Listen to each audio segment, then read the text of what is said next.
Hello and welcome back to Historian at Midnight. On the 9th of May in the year 1936, in a city that had spent the better part of 2,000 years being told, by its own poets and its own popes and its own propagandists in turn, that it was destined to rule the world, a stocky, jut-jawed man in a black uniform stepped out onto a balcony overlooking a crowded square in the very heart of Rome and told several 100,000 people packed into that square, and several million more listening on wireless sets in kitchens and cafes and village squares across the length of the Italian peninsula, that the empire had returned, after an absence of some 15 centuries, to the same 7 hills from which it had once ruled the ancient world entire. The crowd, by every surviving account, roared for the better part of 20 minutes, a sound one foreign correspondent standing near the square that evening described as something closer to a physical pressure than an ordinary noise. Hats thrown into the air, strangers embracing strangers, an entire nation that had spent the better part of a century being quietly told by its own richer, older, more established neighbours that it was Europe's back door, its poor relation, its perpetual latecomer to every table that mattered, allowing itself for one warm spring evening to believe that it had finally, unambiguously, arrived. It is a detail this whole story will keep circling back to, so let us name it plainly here at the very start. The empire proclaimed from that balcony on that warm May evening, built on the broken bodies of a country in East Africa that had never done Italy any harm at all, would last from that triumphant announcement to its own final collapse a little under 5 years, one of the shortest-lived empires any modern industrial nation ever bothered to declare, and the man who declared it, Benito Mussolini, would be dead within 9 years of that speech, his own body strung upside down from the girders of a Milan gas station, while a crowd that had once cheered him in that Roman square spat on it instead. We are not going to spend tonight the way this channel has sometimes spent its nights, with an ancient city under siege or a medieval sultan riding out to meet a crusading army. Tonight belongs to a considerably younger and considerably stranger story. The story of how a peninsula that had not existed as a single country for well over 1,300 years, a scattered, quarrelsome, foreign-ruled collection of kingdoms and duchies and republics and papal territories that European statesmen of the 18th century had taken to calling, with a mixture of affection and condescension, merely a geographical expression rather than a nation at all, managed, within the span of barely 11 years in the middle of the 19th century, to stitch itself into a single kingdom, and then spent the following 70 years trying, with an urgency that bordered on desperation, to prove that this new and fragile nation belonged in the same room as the old, wealthy, colonially rich empires of Britain and France, and even, eventually, a unified Germany that had done the very same trick of national stitching, only a decade after Italy managed it. Let us say the thesis plainly, the way we like to on this channel, so that you know the shape of the long night ahead of you. This is not, at bottom, a story about an ancient civilization simply picking up where the Caesars left off. It is a story about a poor, young, chronically insecure nation-state, built by a small class of northern liberal aristocrats who privately doubted whether the peasants of their own newly conquered south could even be called properly Italian at all. A nation that went looking for an empire it could not really afford,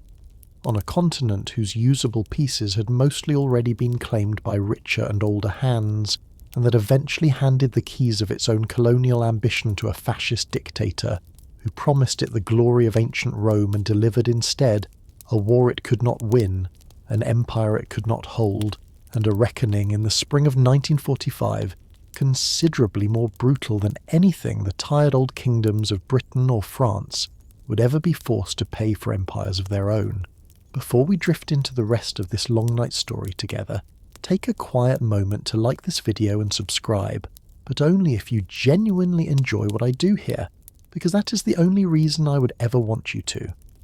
Please subscribe to this channel and help us in reaching 1,000 subscribers. a number that some nights feels a long way off, and other nights feels almost within reach, and every single one of you who joins us actually does help. If you would like to hear these stories a little earlier than everyone else, this channel's episodes now go up first on Spotify for creators before they arrive anywhere else, and you'll find the link waiting for you down in the description if you would like to follow along there instead. And if you feel like it, leave your location and your local time down in the comments below. It helps other restless, sleepless people find their way to this small corner of the internet, and there is something quietly pleasant about knowing that somewhere out there, under a different sky, a stranger is settling into the same slow, unhurried story tonight. So get comfortable now. Let your shoulders sink into the bed.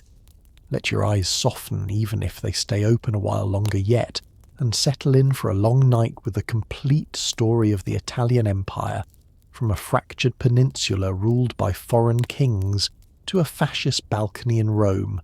and from that balcony down into the desert sand and the mountain snow where the whole brief,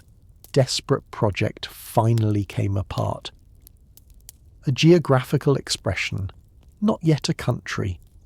It is worth naming before we go any further the specific insult that hung over this entire story for the better part of a century before anyone managed to answer it, because it comes from the mouth of the single most powerful statesman in Europe at the time he said it.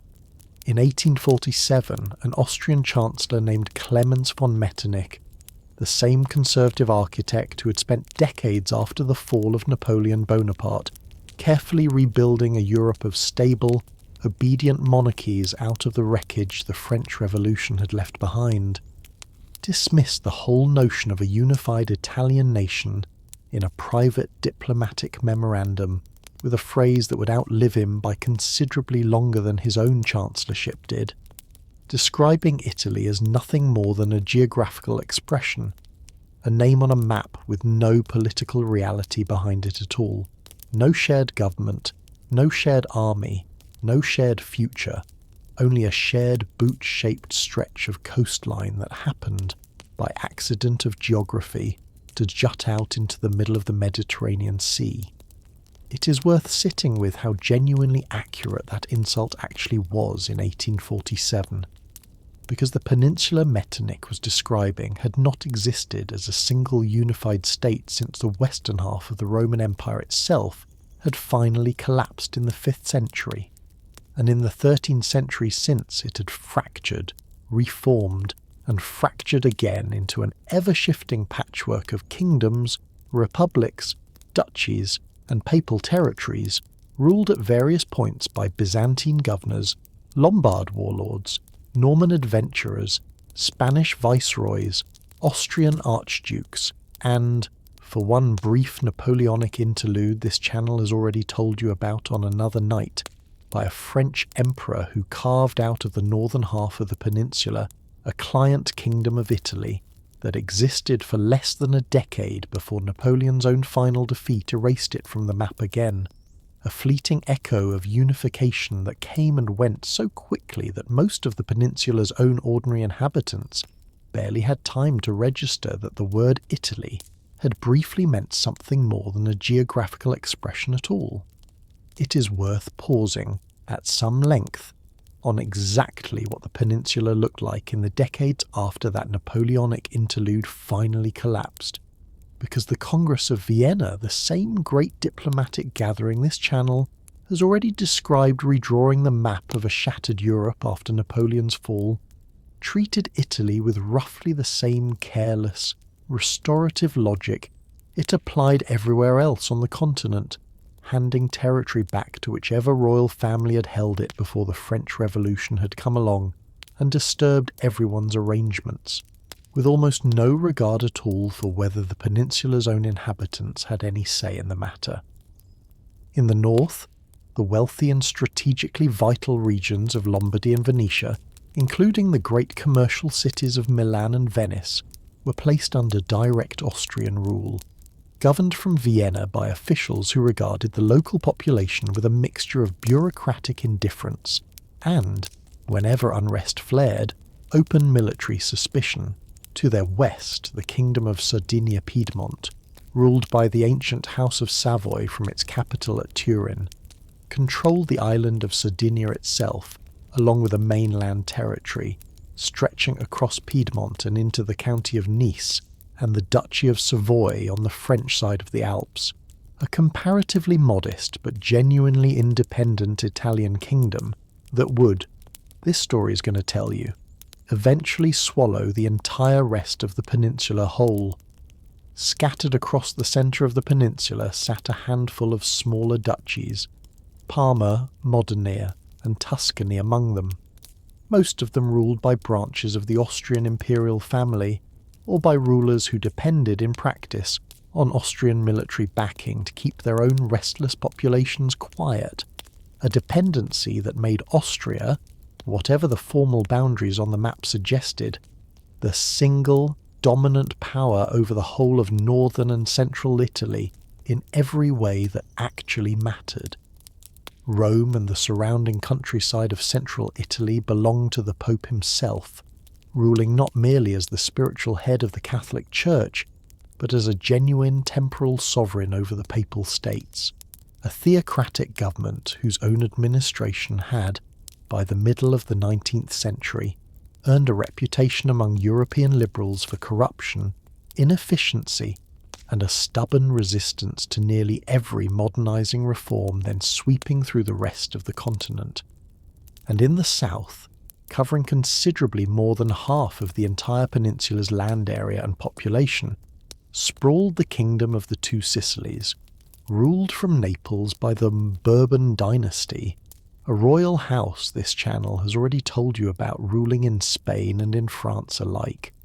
governing a kingdom whose enormous rural poverty, whose almost feudal concentration of land in the hands of a small aristocratic class, and whose famously repressive secret police apparatus would make it, by the eve of unification,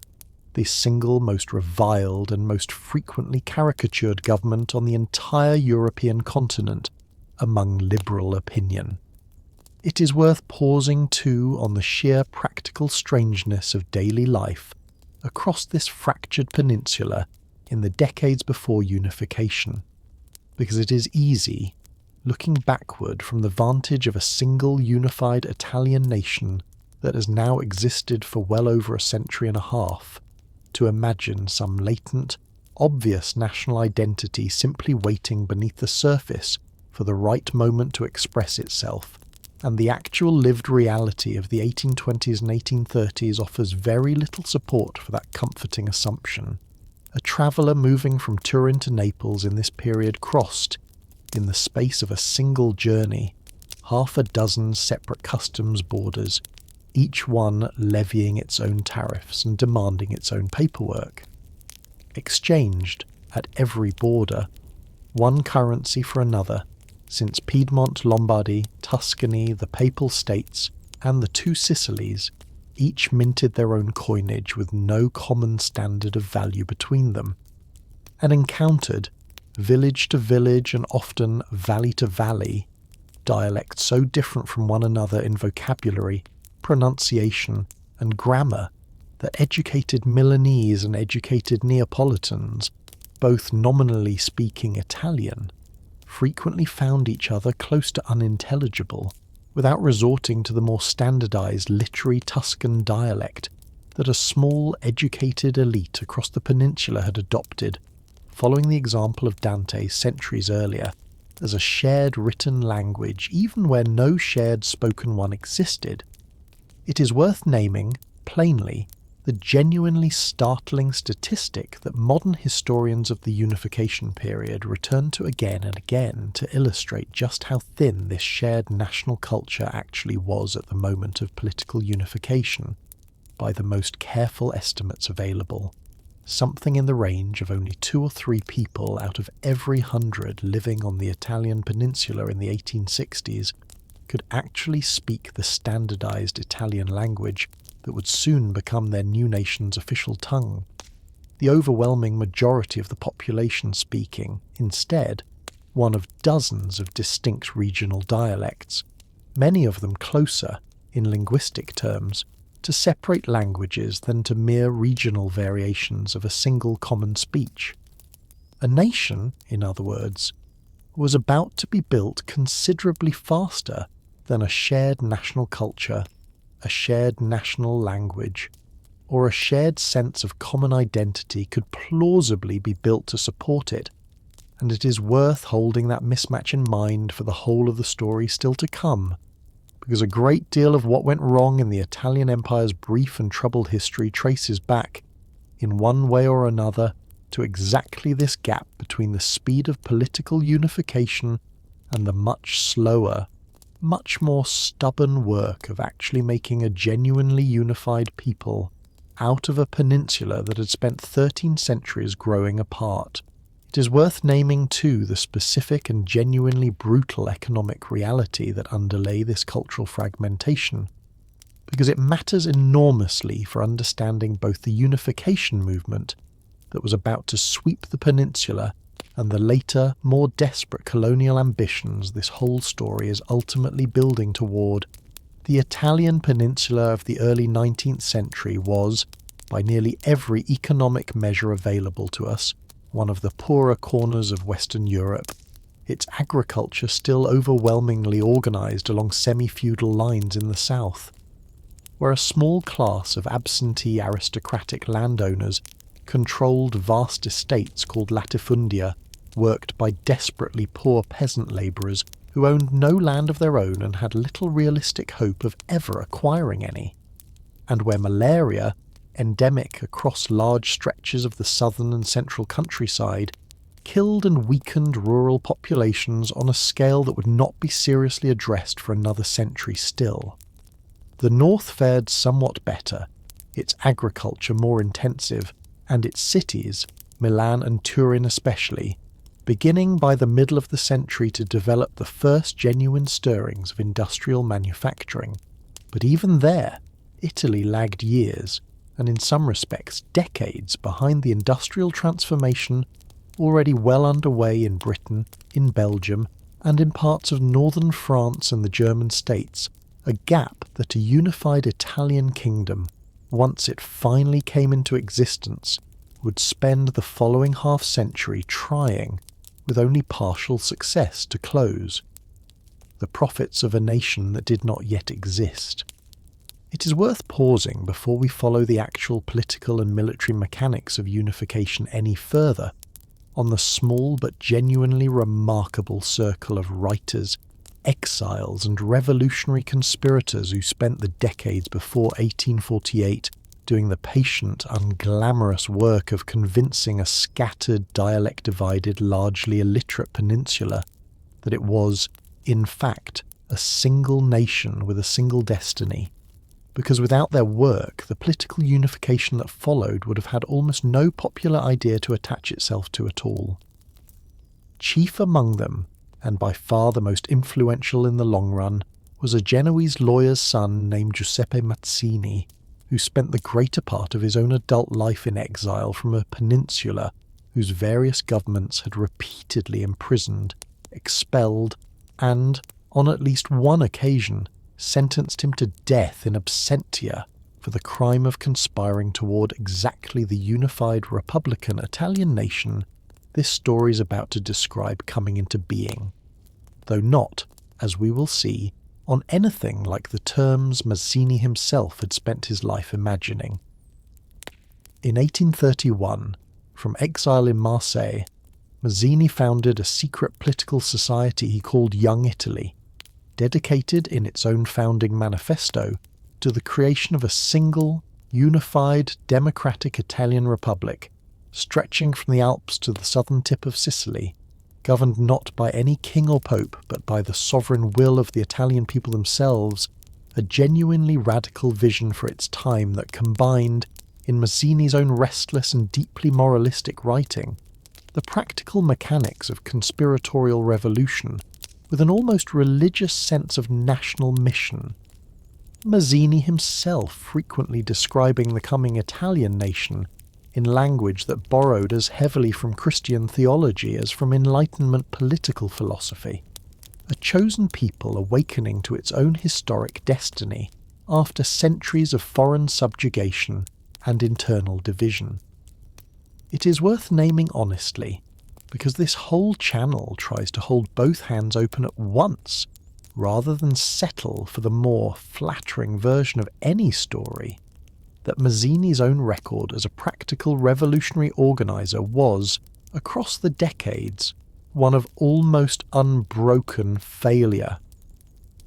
Young Italy and its various successor conspiracies organised or inspired a long string of uprisings and attempted insurrections across the 1830s and 1840s, in Piedmont, in the Papal States, in the Kingdom of the Two Sicilies, nearly every single one of them crushed within days or weeks by the vastly superior military and police resources of the governments they targeted, their participants executed, imprisoned or driven, like Mazzini himself, into permanent exile, so that by the time actual unification finally arrived in the 1860s, it would come not through the popular Republican uprising Mazzini had spent his life organising, but through the far more conventional instrument of a royal army acting under a king's own banner, a bitter irony that Mazzini, watching from exile as a monarchy he had spent decades trying to overthrow, claimed the very unified Italy he had first imagined, never fully reconciled himself to for the remainder of his own life. And yet it would be a genuine mistake to treat Mazzini's decades of failed conspiracy as wasted effort, because the idea he spent those decades spreading, patiently, through pamphlets smuggled across borders, through secret society networks that stretched from Genoa to London to New York, through a body of political writing that a whole generation of younger Italian patriots grew up reading, half in secret as something close to scripture, became, by the 1850s, the single indispensable ingredient that made the more conventional, more cynical, more purely dynastic unification that actually followed possible at all, a genuinely widespread popular conviction among at least the educated and politically engaged minority of the peninsula's population, that Italy was not merely a geographical expression, but a nation with a right to exist, a conviction that a shrewd and considerably less idealistic Piedmontese statesman we're about to meet would prove entirely willing to harness, for purposes Mazzini himself would have found, at every turn, a genuine betrayal of everything he had actually fought for. It is worth naming, alongside Mazzini, a handful of other figures whose own competing visions of what a unified Italy might actually look like revealed just how genuinely contested the whole project remained, right up until the moment it was finally settled by force on the ground. A Piedmontese priest and philosopher named Vincenzo Gioberti proposed, in a widely read book published in 1843, a very different model entirely, a loose confederation of Italy's existing states under the presidency, not of any king but of the Pope himself, an idea called neo-Guelfism that briefly attracted real enthusiasm among Italian Catholics, uneasy with Mazzini's more radical republicanism, before the actual behaviour of the reigning Pope during the revolutionary upheavals of 1848, which we're about to reach, discredited the whole notion of a papal-led Italian unification almost overnight. Others still, a loosely aligned group of moderate liberal aristocrats and intellectuals sometimes grouped together under the label of moderates, imagined a unified or at least federated Italy achieved gradually, through negotiation and constitutional reform, rather than through Mazzini's revolutionary conspiracy or Gioberti's papal presidency, a vision that would, in the end, turn out to align most closely with the actual path unification eventually took,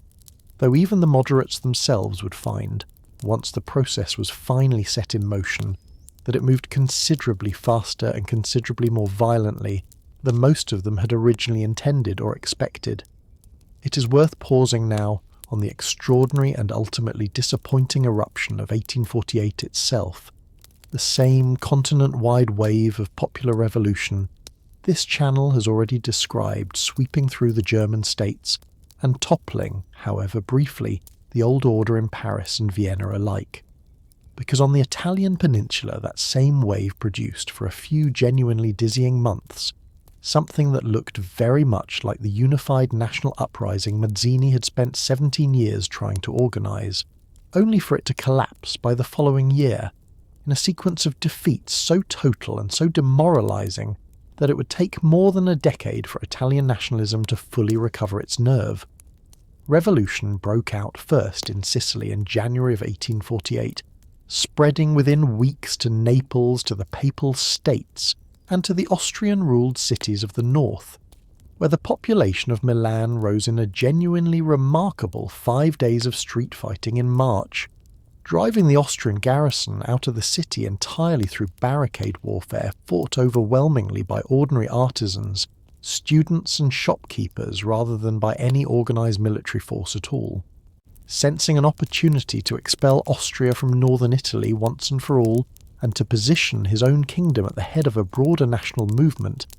King Charles Albert of Piedmont-Sardinia declared war on Austria that same March,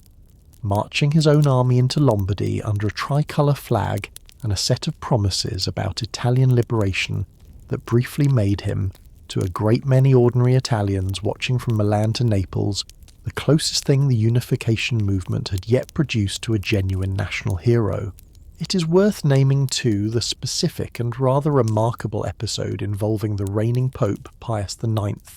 because his own conduct during these same months briefly made him, of all people, one of the movement's most improbable figureheads. Elected in 1846 with a reputation as a comparative liberal reformer, Pius had spent his first 2 years granting a series of genuinely significant reforms within the Papal States, and for a brief moment in early 1848 a great many Italian patriots, including some considerably more moderate than Mazzini, allowed themselves to hope that the reigning Pope himself might yet bless and even lead a broader movement toward Italian unity, a hope that Pius shattered decisively in April of 1848 when he issued a formal allocution refusing to declare war on Catholic Austria alongside the other Italian states, a refusal that revealed in a single stroke the fundamental and ultimately irreconcilable tension between the Pope's role as spiritual head of a universal international Catholic Church and any role as leader of a specifically Italian national movement,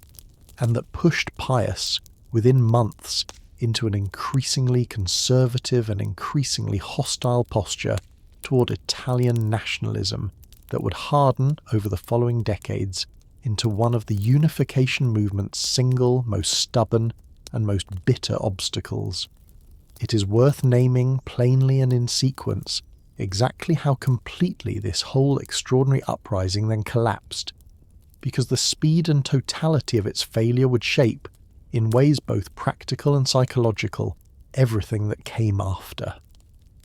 King Charles Albert's Piedmontese army, despite genuine early successes against the outnumbered Austrian garrisons of Lombardy,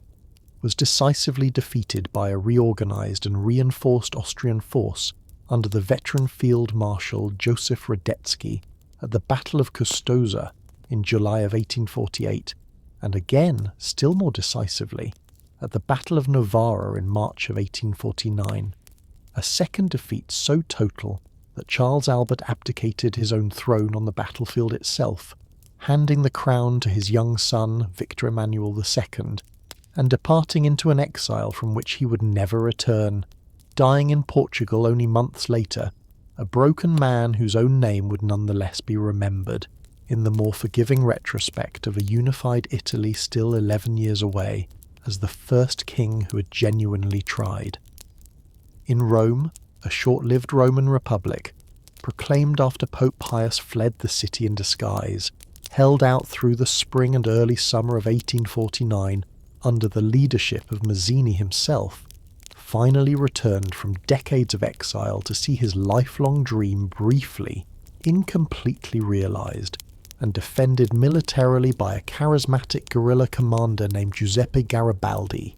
whom this story will have a very great deal more to say about before the night is through, until a French army, sent by the same Louis Napoleon Bonaparte who would soon become Emperor Napoleon III, and who calculated that restoring the Pope's temporal authority would win him valuable support from French Catholic opinion, besieged and finally captured the city in July of 1849, restoring Pius IX to a papal throne he would occupy thereafter as one of Italian nationalism's most implacable enemies. In Venice, a separate republic under the lawyer Daniele Manian held out longest of all, besieged by Austrian forces and finally reduced by cholera, starvation, and relentless bombardment to surrender in August of 1849. The last ember of the great revolutionary uprising of 1848 finally extinguished more than a full year after it had first begun. It is worth sitting for a moment with the genuine bleakness of where this left the unification movement at the start of the 1850s, because it is easy, knowing how the story eventually ends, to treat 1848 as a mere prelude, a dress rehearsal for the real unification still to come, and that retrospective comfort was entirely unavailable to the actual men and women living through the defeat at the time.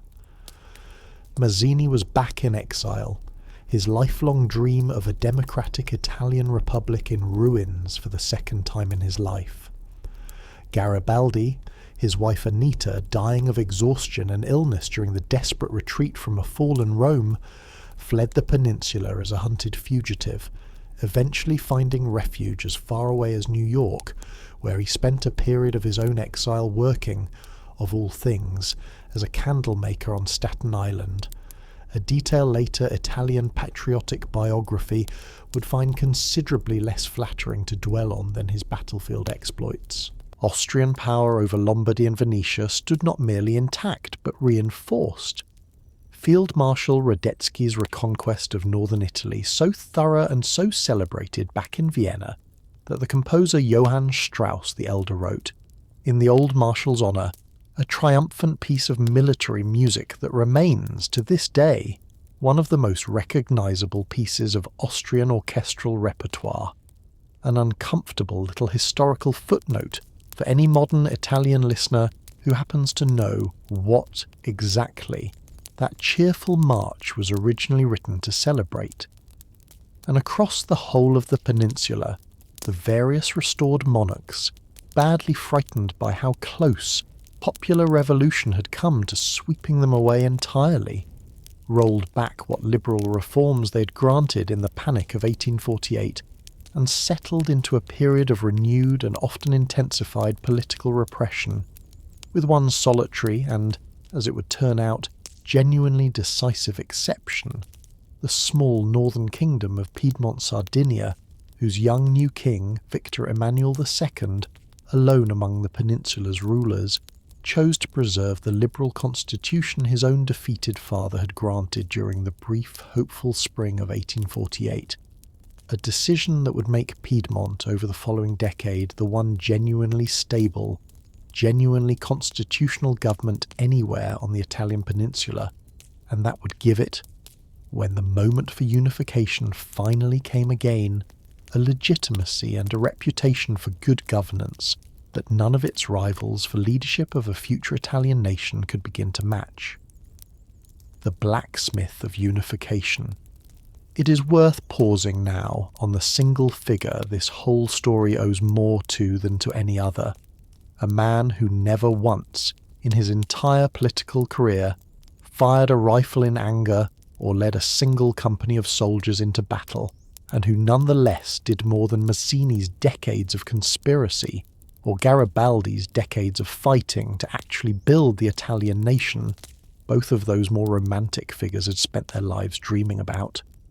Camillo Benso, Count of Cavour, born in 1810 into an old and comfortably wealthy Piedmontese aristocratic family, was, by his own frank later admission, a thoroughly unmilitary, and in his younger years a thoroughly unfocused figure,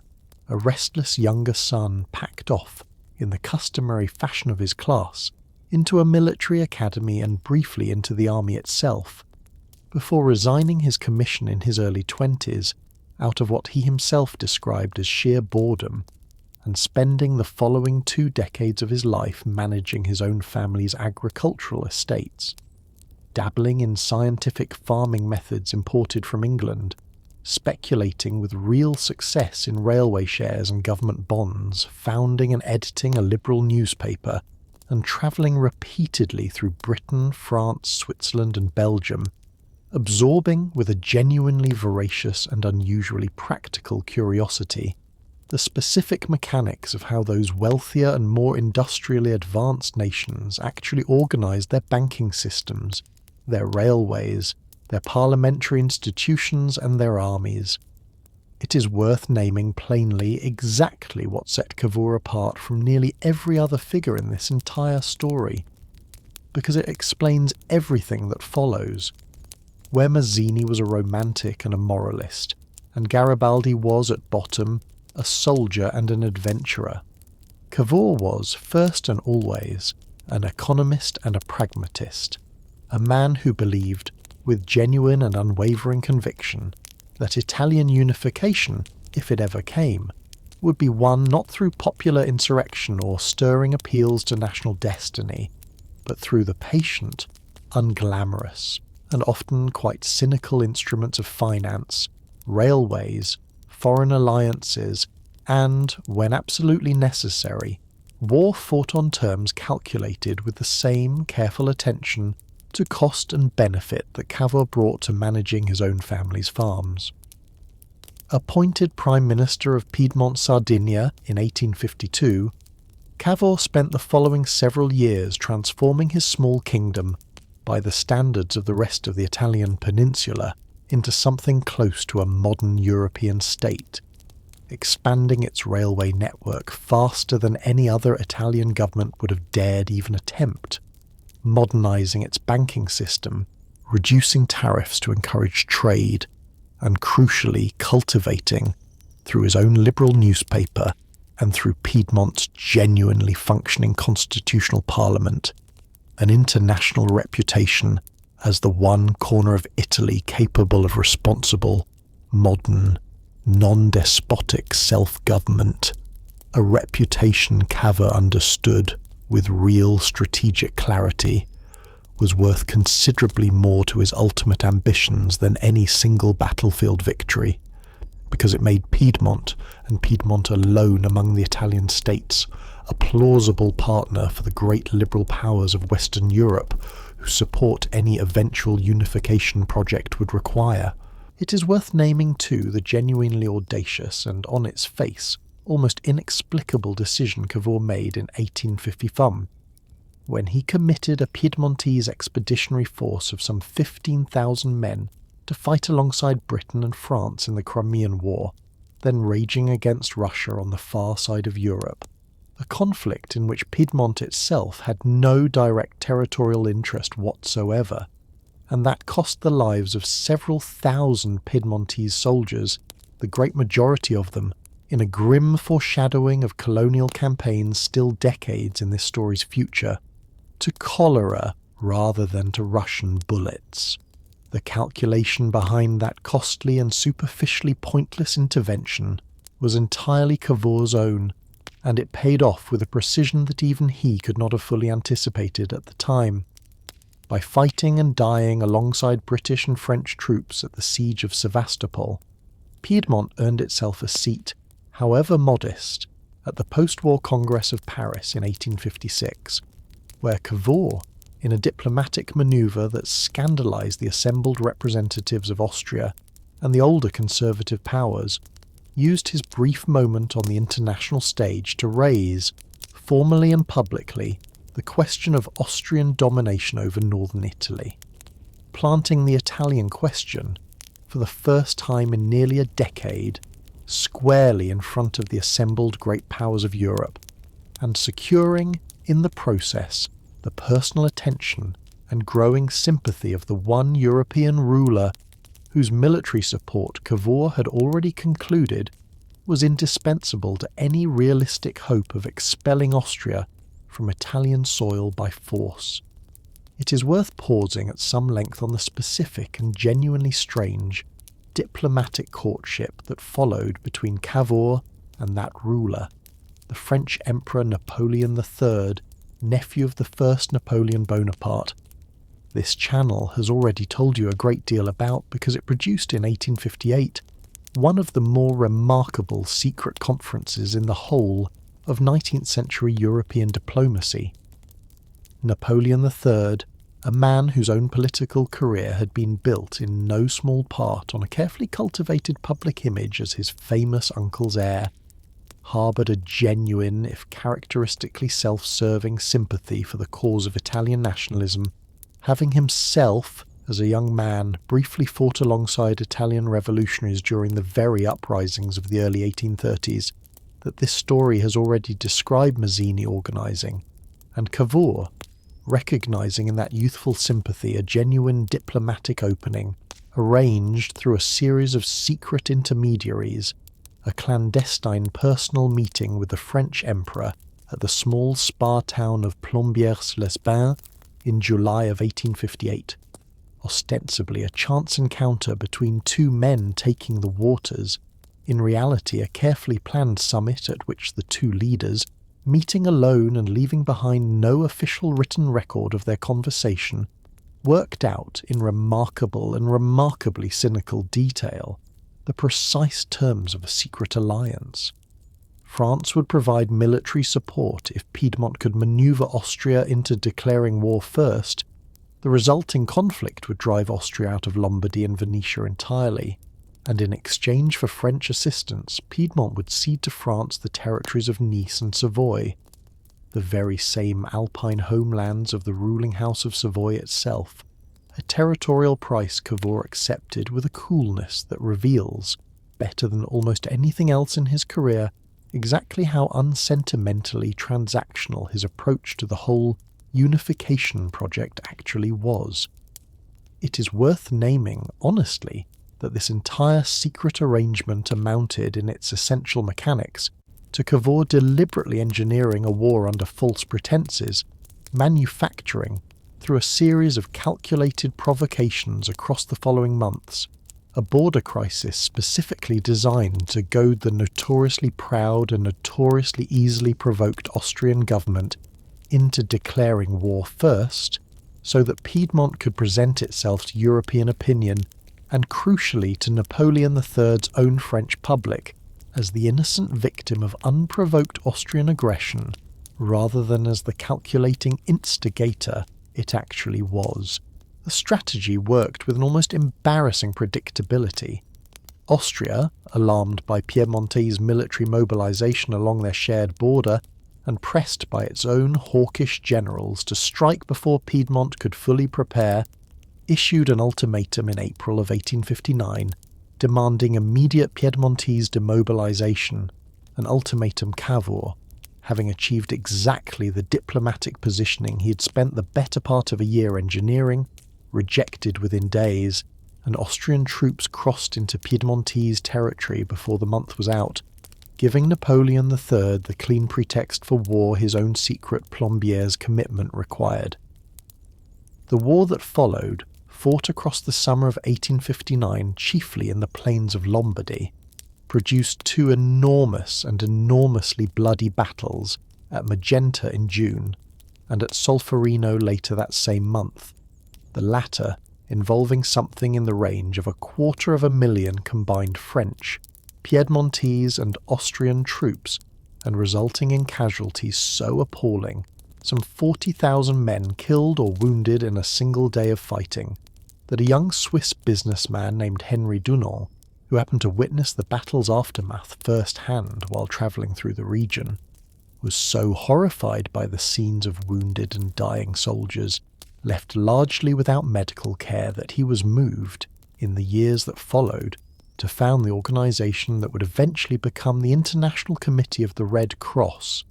a genuinely lasting humanitarian legacy born, in a detail worth pausing on, directly out of the same war that gave Italy the first great military victory of its unification. It is worth naming, too, the abrupt and, from Cavour's own perspective, genuinely devastating way this war actually ended, because it demonstrates just how completely Italian unification, at every single stage of this story, remained hostage to the shifting calculations of foreign powers whose own interests never fully aligned with Italy's.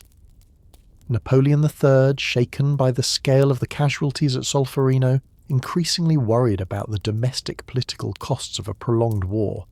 and newly alarmed by the possibility that a fully unified northern Italian state might grow into a genuinely powerful neighbour rather than the useful, manageable client he had originally envisioned, abruptly and unilaterally negotiated a separate armistice with the Austrian Emperor at Villafranca in July of 1859, without so much as consulting his own supposed ally Cavour beforehand, an act of diplomatic betrayal so total that Cavour, learning of the armistice terms second-hand, flew into a genuine rage in front of King Victor Emmanuel himself and resigned his premiership on the spot rather than personally sign a peace he considered a catastrophic sellout of everything the war had been fought to achieve. The Villafranca settlement did secure Lombardy for Piedmont, a genuine and substantial territorial gain, but it left Venetia firmly under continued Austrian rule, a betrayal of the fuller Plombieres bargain that would leave Venice as an open, unresolved wound in the unification project for another 7 years still, and it is worth sitting for a moment with just how close the entire unification movement came at this single hinge point in the summer of 1859 to grinding to a premature and only partial halt, saved from that fate not by Cavour, who just stormed out of office in fury, but by events unfolding almost entirely without his direct involvement in the small central Italian duchies over the following months. Those events, which historians have come to call the annexation of central Italy, unfolded with a speed that surprised nearly everyone, including, by his own later admission, Cavour himself, who returned to the premiership in January of 1860 specifically to manage a diplomatic situation that had, in his brief absence, developed a momentum of its own. Emboldened by Piedmont's victory over Austria, and by the sheer chaos the war had thrown the whole peninsula's political order into, popular assemblies in Tuscany, Parma, Modena, and the northern portion of the Papal States called Romagna, organised by local liberal committees working in close if unofficial coordination with Cavour's own agents, voted, through a series of plebiscites conducted across the spring of 1860, overwhelmingly in favour of annexation to the Kingdom of Piedmont-Sardinia rather than restoration of their own previous rulers, and Cavour, moving with a diplomatic deftness that squared this considerable territorial expansion with both Napoleon III's continued goodwill and the other great powers' watchful neutrality, formally absorbed all 4 territories into an enlarged Piedmontese kingdom by March of 1860, honouring, in the same stroke, his own earlier Plombières commitment by finally ceding Nice and Savoy to France as the price of French acquiescence to everything else Piedmont had just gained. In barely more than a year, the small northern kingdom that Cavour had spent the better part of a decade patiently modernising had very nearly doubled in size and population, and had established itself, beyond any serious dispute, as the unquestioned leading power of the entire Italian peninsula, missing only Venetia in the north, Rome and its surrounding territory in the centre, and the entire vast southern half of the peninsula still ruled by the Bourbon kingdom of the Two Sicilies from Naples, a kingdom whose own sudden and spectacular collapse this story is about to describe, engineered not by Cavour's careful diplomacy at all, but by 1,000 red-shirted volunteers under the command of the same charismatic guerrilla fighter. This story last left working as a candlemaker on Staten Island, the 1,000. It is worth pausing, before we follow those red-shirted volunteers south, on the man who led them, because Giuseppe Garibaldi is, by a wide margin, the single figure from this entire story whose reputation travelled furthest beyond Italy's own borders in his own lifetime, celebrated in his own era across Britain, across the Americas, and across a great deal of the rest of Europe, as something very close to a living folk hero, a status that owed as much to his own genuinely colourful biography as to his considerable and quite real military talent. Born in Nice in 1807, back when that city still belonged to the Kingdom of Sardinia rather than to the France it would eventually be traded to under the Plombieres' bargain, Garibaldi had gone to sea as a young merchant sailor, fallen in with Mazzini's Young Italy movement in his 20s, fled a death sentence for his part in a failed uprising, and spent the better part of the following decade in South America, fighting first for the separatist Republic of Rio Grande do Sul against the Brazilian Empire and later for Uruguay against Argentina, campaigns during which he perfected the swift, irregular, morale-driven style of guerrilla and amphibious warfare that would define his entire later career, met and married the fiercely loyal Brazilian-born Anita, who would die at his side during the desperate retreat from Rome in 1849, and acquired, from his years fighting under the flag of the Rio Grande rebels, the distinctive red shirts that his own volunteers, originally issued as cheap, easily available surplus clothing from a South American meatpacking supplier, would go on to make one of the single most recognisable uniforms in the entire history of 19th century revolutionary warfare. It is worth naming, plainly, the specific and genuinely delicate political calculation that Cavour found himself navigating in the spring of 1860, because Garibaldi's expedition, when it finally launched, was not, in any straightforward sense, an official act of the Piedmontese state at all,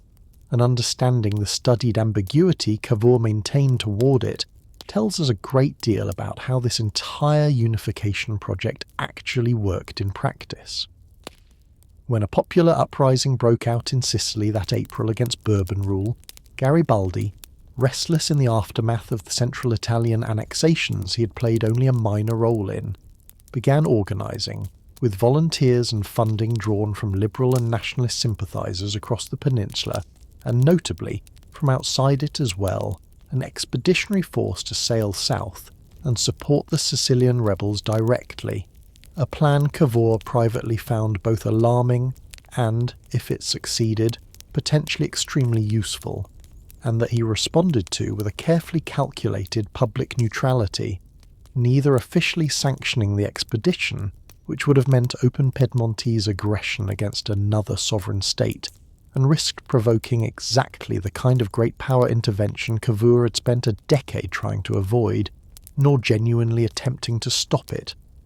quietly allowing Garibaldi's volunteers to gather arms, ships, and provisions with a degree of official looking the other way that fooled almost no one who was actually paying attention. On the 6th of May 1860, Garibaldi and a little over 1,000 volunteers, a force that came to be known, ever afterward, simply as the Thousand, or in the original Italian, the Mille,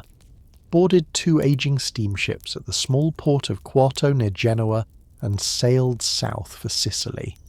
A force whose composition tells us a great deal about who, exactly, believed enough in the idea of a unified Italy to risk their own lives for it at this particular moment, drawn overwhelmingly not from the peasantry of the south they were sailing to liberate, but from the educated middle classes of the north, students, professionals, shopkeepers' sons, a great many of them veterans of the failed uprisings of 1848, who had waited more than a decade for a second chance to finish what that earlier generation of revolution had left unfinished. Landing at the western Sicilian port of Marsala on the 11th of May,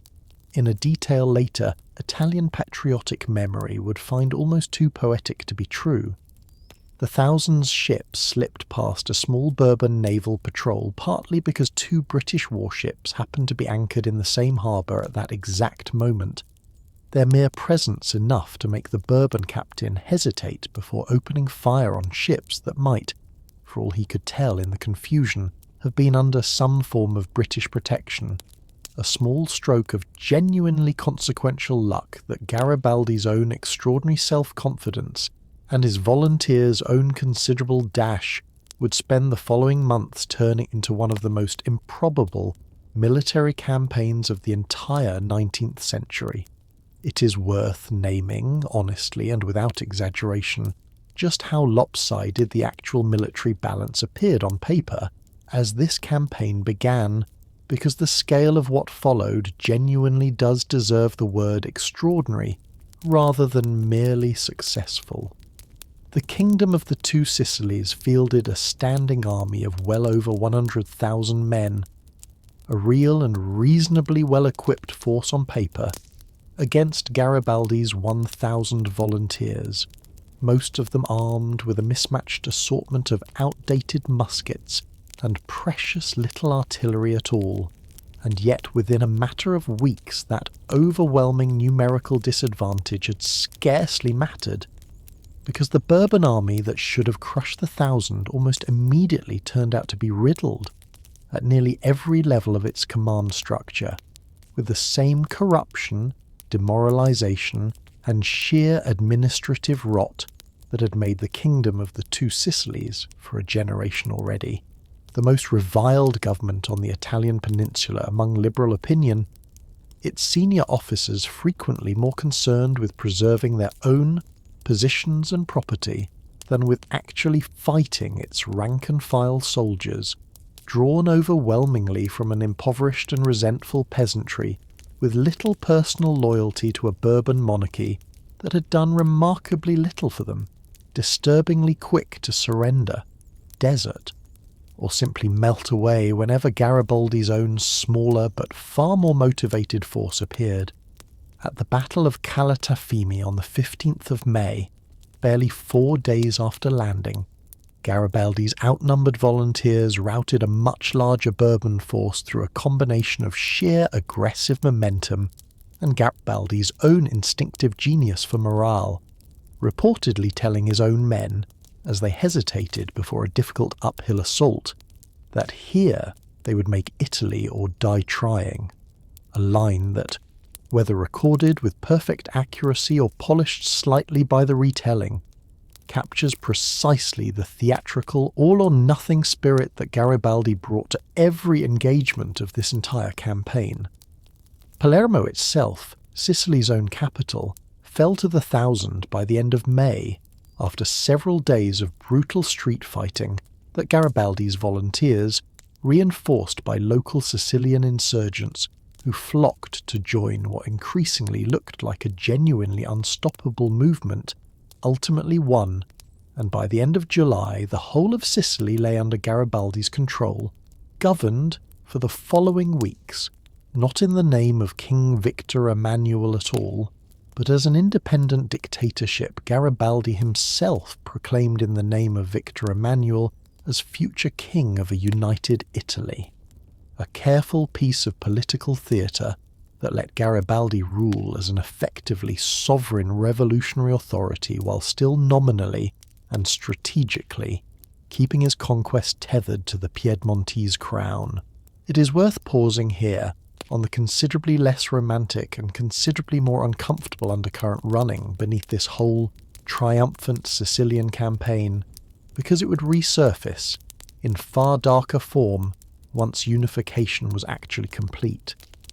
A great deal of the popular enthusiasm that greeted Garibaldi's landing in Sicily had comparatively little to do with any genuine popular attachment to the idea of a unified Italian nation at all, and considerably more to do with generations of accumulated peasant grievance against a system of land ownership, taxation, and conscription that Sicilian rural communities had suffered under, in one form or another, for centuries, grievances that a great many Sicilian peasants hoped, not unreasonably given the revolutionary language Garibaldi's own movement freely used, that a change of government might finally address through the redistribution of land currently concentrated in the hands of a small class of absentee landlords. When that redistribution failed to materialise, Garibaldi's own government in Sicily proving, in practice, considerably more interested in maintaining public order and preserving existing property arrangements than in any genuine social revolution, peasant disappointment curdled in a number of Sicilian towns, into open and occasionally quite violent unrest that Garibaldi's own forces found themselves obliged to suppress, a small but genuinely revealing preview of the much larger and much bloodier gap between elite nationalist expectation and ordinary southern rural experience that would define the entire first decade of a unified Italy's existence. Crossing to the mainland in August, Garibaldi's now considerably swollen force, its ranks multiplied many times over by Sicilian volunteers and by mainland southerners, flocking to join what had become, by this point, an unmistakably winning cause, advanced up the length of the Italian boot with a momentum that the Bourbon government in Naples, its own army disintegrating through desertion and outright defection at a pace that stunned observers across Europe, proved entirely unable to check. King Francis II of the Two Sicilies, a young and by most contemporary accounts genuinely well-intentioned, but hopelessly ineffective monarch who had inherited a rotten political system, he had neither the time nor the ability to reform, abandoned Naples itself without a fight in early September, retreating with what remained of his loyal forces to the fortress of Gaeta, and Garibaldi entered Naples on the 7th of September 1860, riding into the city in an open carriage, by several accounts almost entirely unguarded, greeted by crowds as enormous and as ecstatic as any this whole story has yet described, the second largest city on the entire Italian peninsula having changed hands in the space of a single summer, from an ancient Bourbon dynasty to a red-shirted adventurer and his volunteer army, very nearly without a shot fired in its own defence. It is worth pausing now on the genuinely tense and genuinely consequential meeting that Garibaldi's spectacular success forced, because it settled, in a single conversation, the fundamental question of what kind of Italy this whole unification project was actually going to produce. Cavour, alarmed that Garibaldi's continued momentum might carry him onward to Rome itself, provoking exactly the kind of direct confrontation with the French garrison, still protecting the Pope that could bring Napoleon III's intervention crashing down on the entire unification project, moved swiftly and somewhat ruthlessly to reassert Piedmontese, and specifically his own, control over events, dispatching a Piedmontese army south through the Papal States themselves, defeating what remained of Papal forces at the Battle of Castelfidardo in September, and marching to link up with Garibaldi's own forces before Garibaldi's momentum could carry him any further than Cavour judged wise. On the 26th of October, 1860, near the town of Teano, King Victor Emmanuel II, having ridden south to personally claim the conquest Garibaldi's volunteers had won, met Garibaldi himself on the road, and in an encounter that Italian national memory would spend the following century turning into one of the great iconic images of unification, the two men clasped hands, and Garibaldi, by every credible account, greeted the king as King of Italy, and formally offered him the vast southern territories the Thousand had just conquered, a gesture of remarkable personal restraint from a man who could, at that particular moment, quite plausibly have pressed his own considerable revolutionary momentum toward an entirely different and considerably more radical outcome. It is worth naming, honestly, what that handshake actually settled, because it is easy, in the warm patriotic glow later generations cast back over this moment, to lose sight of how genuinely consequential the choice was. Garibaldi, the revolutionary republican who had spent his entire adult life fighting, at real and repeated personal cost, for Mazzini's vision of a democratic Italian republic, chose, at the one moment when he held more raw popular authority than any other man on the peninsula, to hand his conquests to a hereditary king instead, a decision that guaranteed unification would proceed peacefully and quickly under a single recognised monarchy, rather than risk fracturing into a prolonged and uncertain struggle between rival republican and monarchist visions of what Italy should actually become, and a decision too that left Garibaldi himself, once the ceremony was over, quietly and almost immediately sidelined from any real power in the new kingdom. His own volunteers had done more than perhaps any other single force to create, retiring within weeks to the small island of Caprera off the Sardinian coast, refusing any of the titles, honours or financial rewards the new government offered him, a genuine austerity that only deepened the almost saintly reputation he would carry for the rest of his life, and long after his death. Plebiscites conducted across the newly conquered southern territories that October and November held under conditions that modern historians treat with considerable and well-justified scepticism, given the near-total absence of any genuine secret ballot or organised opposing campaign, returned results even more implausibly lopsided than the earlier central Italian votes. Well over 99% of participating voters recorded as favouring annexation to the Piedmontese kingdom, a number that tells us considerably less about the actual, considerably more mixed feelings of southern Italian peasants toward their new northern rulers than it does about the specific mechanics of how those votes were organised and counted. On the 17th of March 1861, a newly convened Italian parliament, meeting in Turin and drawing delegates from across the length of the newly unified peninsula, formally proclaimed the Kingdom of Italy, with Victor Emmanuel II, who had reigned as King of Sardinia, taking the title of King of Italy, not, in a small but telling detail, King Victor Emmanuel I of a new Italian nation, but King Victor Emmanuel II, the numbering itself a deliberate assertion that this new kingdom was, at bottom, an expansion of the old Piedmontese Savoy monarchy, rather than a genuinely new political creation born from the whole peninsula's collective will, a naming choice the southern and central Italians, who now found themselves ruled from Turin under a dynasty, and a legal code they had had essentially no hand in choosing, would have real and often bitter cause to remember in the difficult years immediately ahead. A kingdom stitched together overnight. It is worth naming, first, a loss that fell on the brand new kingdom with genuinely startling speed, because it deprived the new Italy of the one statesman who might have navigated its earliest and most difficult years with real skill. Camillo Cavour, the patient, unsentimental architect of nearly everything this story has described happening since 1852, died in Turin on the 6th of June 1861, barely 2.5 months after the kingdom he had built was formally proclaimed, worn out by most accounts by the sheer relentless pace of the preceding decade's diplomacy and administration, and reportedly delirious in his final hours with visions of the unfinished work still ahead. Rome not yet Italian, Venice not yet Italian,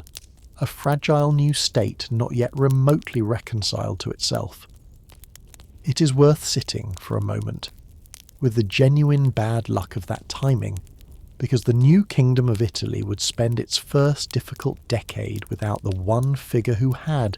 more than any other single person, actually understood how to hold together the delicate, improvised, often contradictory coalition of interests that unification had assembled, and the men who succeeded him, capable in their own right but lacking Cavour's particular blend of patience and ruthlessness, inherited a country whose problems were, in nearly every respect, considerably larger than the tools available to solve them. It is worth naming honestly and at some length exactly how enormous the gap actually was between the North that had engineered unification and the South that unification had, in practical terms, simply conquered, because that gap, often given the shorthand name the Southern Question by Italian historians and politicians ever since, would shape the whole of this story's remaining decades in ways that are difficult to overstate.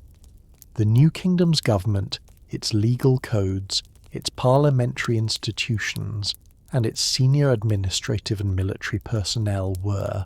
almost without exception, drawn from Piedmont and the north,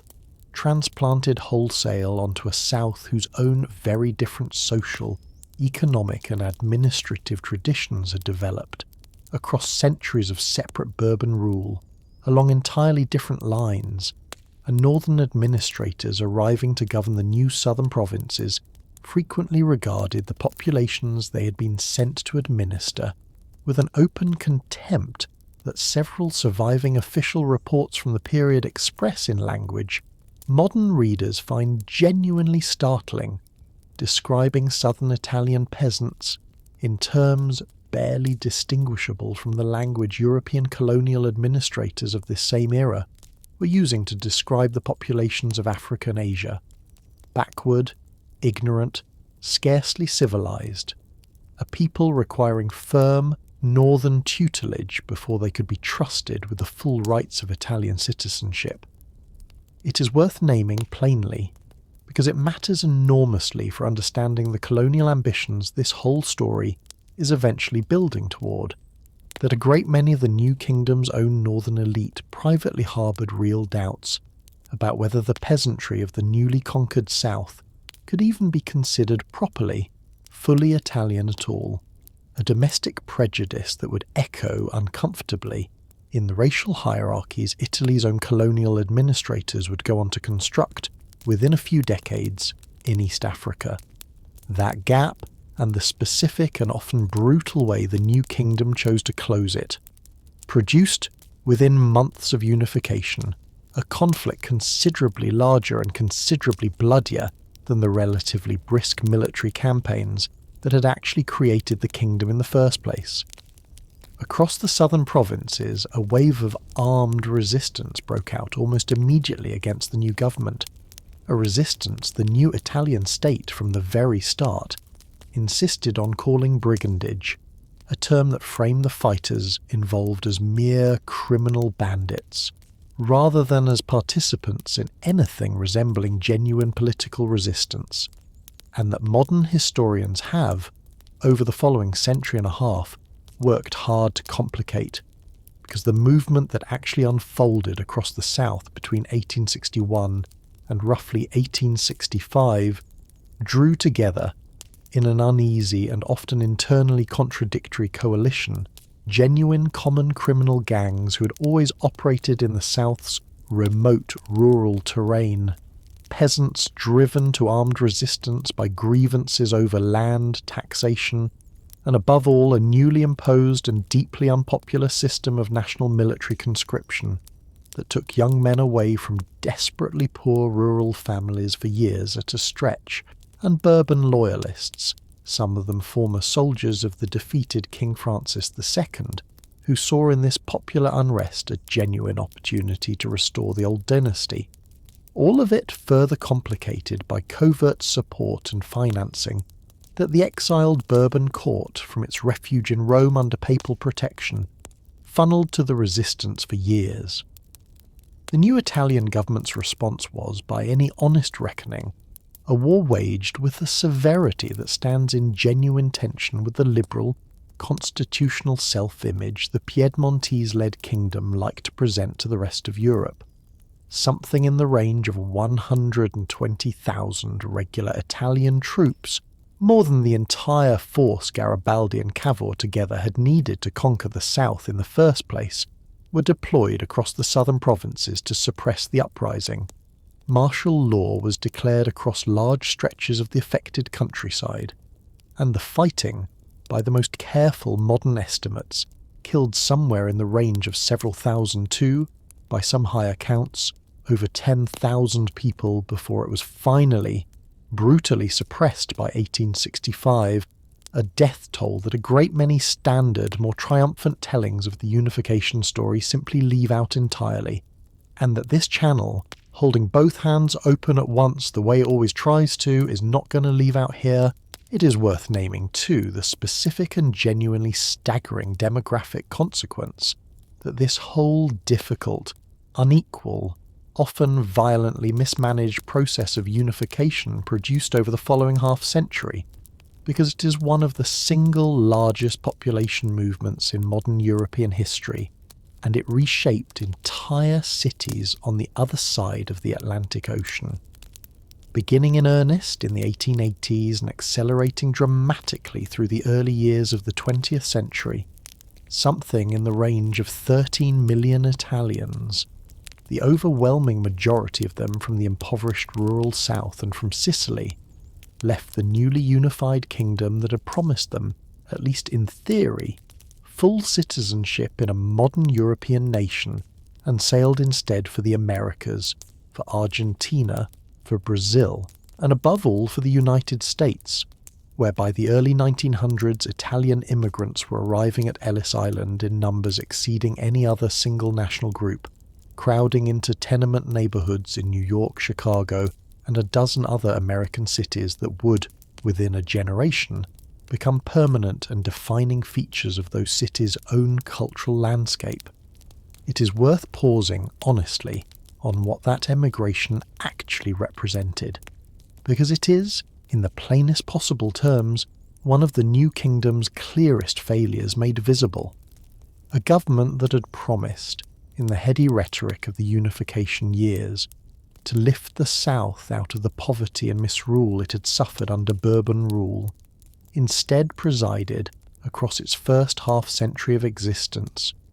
over conditions so unchanged, or in some respects so worsened, particularly by a national tariff and taxation policy shaped overwhelmingly around northern industrial and agrarian interests, that millions of its own newest citizens concluded their best hope of a decent life lay not in the new Italy at all, but in abandoning it entirely. A mass exodus large enough that by the outbreak of the First World War, a meaningful fraction of everyone ever born an Italian citizen was, in fact, living permanently on a different continent. It is worth pausing too on the specific and rather revealing statistics historians have compiled about the kingdom's earliest years of self-governance, because they illustrate in stark numerical terms exactly how narrow the base of this new nation's actual political participation really was. At the moment of unification, the right to vote in the new Kingdom of Italy was restricted, through property and literacy requirements, to a genuinely tiny fraction of the adult male population,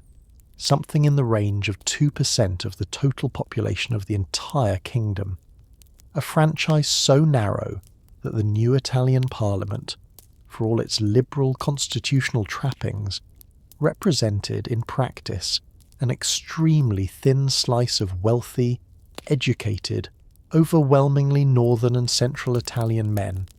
a political system that would only very gradually, through a series of reforms extending across the following half-century,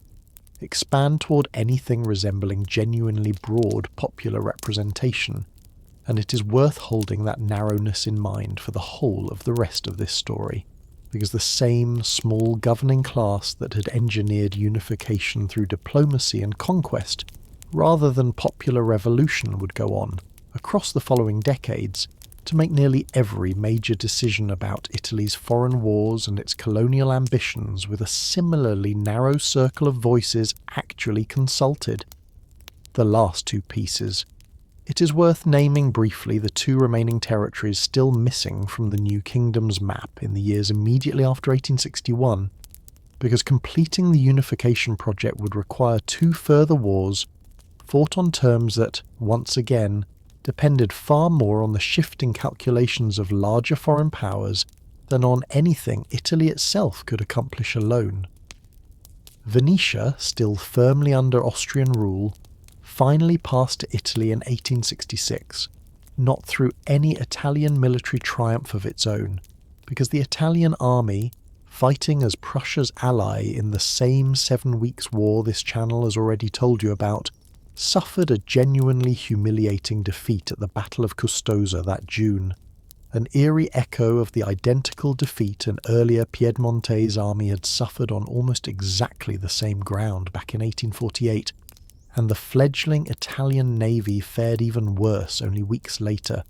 losing the Battle of Lissa in the Adriatic to a smaller but far better handled Austrian fleet, in an engagement so poorly managed on the Italian side that it prompted a formal parliamentary inquiry back in Rome. Italy received Venetia anyway, not as a battlefield prize but as a diplomatic afterthought tacked onto the much larger Prussian victory over Austria at Königgrätz, a detail worth sitting with for a moment, because it meant that the new kingdom's second great territorial acquisition arrived not through Italian valour at all but essentially as a gift from Bismarck, a pattern of dependence on the goodwill and strategic calculations of larger, stronger foreign powers that would recur with genuinely painful consequences at several later points in this story. Rome itself, still governed by the Pope and still protected, ever since the French intervention this story described back in 1849, by a garrison of French troops, remained the single most emotionally charged, unfinished piece of the whole unification project. The city every Italian nationalist regarded as the new kingdom's only legitimate future capital,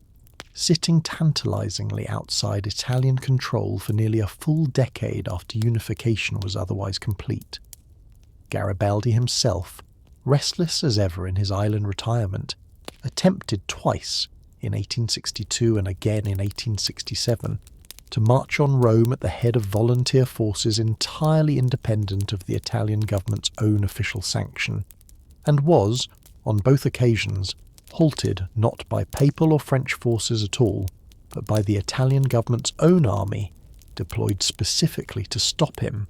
A genuinely uncomfortable spectacle of the new Italian state using its own regular soldiers to fire on the very volunteers whose earlier campaign had done so much to create it.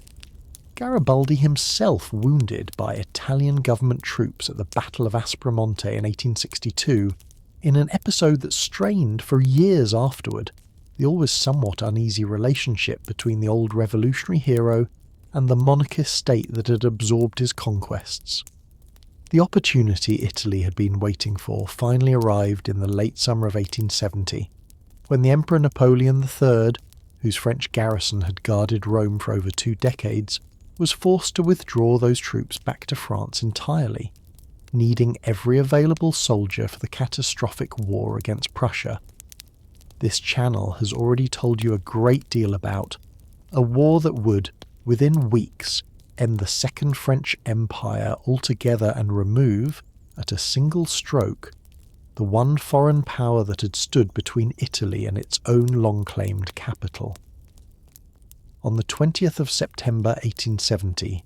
Italian artillery breached the ancient Aurelian walls of Rome near a gate called the Porta Pia after a token bombardment and a brief symbolic resistance. The Pope's own small garrison staged largely for the sake of demonstrating to the wider Catholic world that Rome had been taken by force rather than surrendered willingly, and Italian troops entered the city that same day, completing 9 full years after the kingdom's own formal proclamation, the unification of the entire Italian peninsula under a single crown.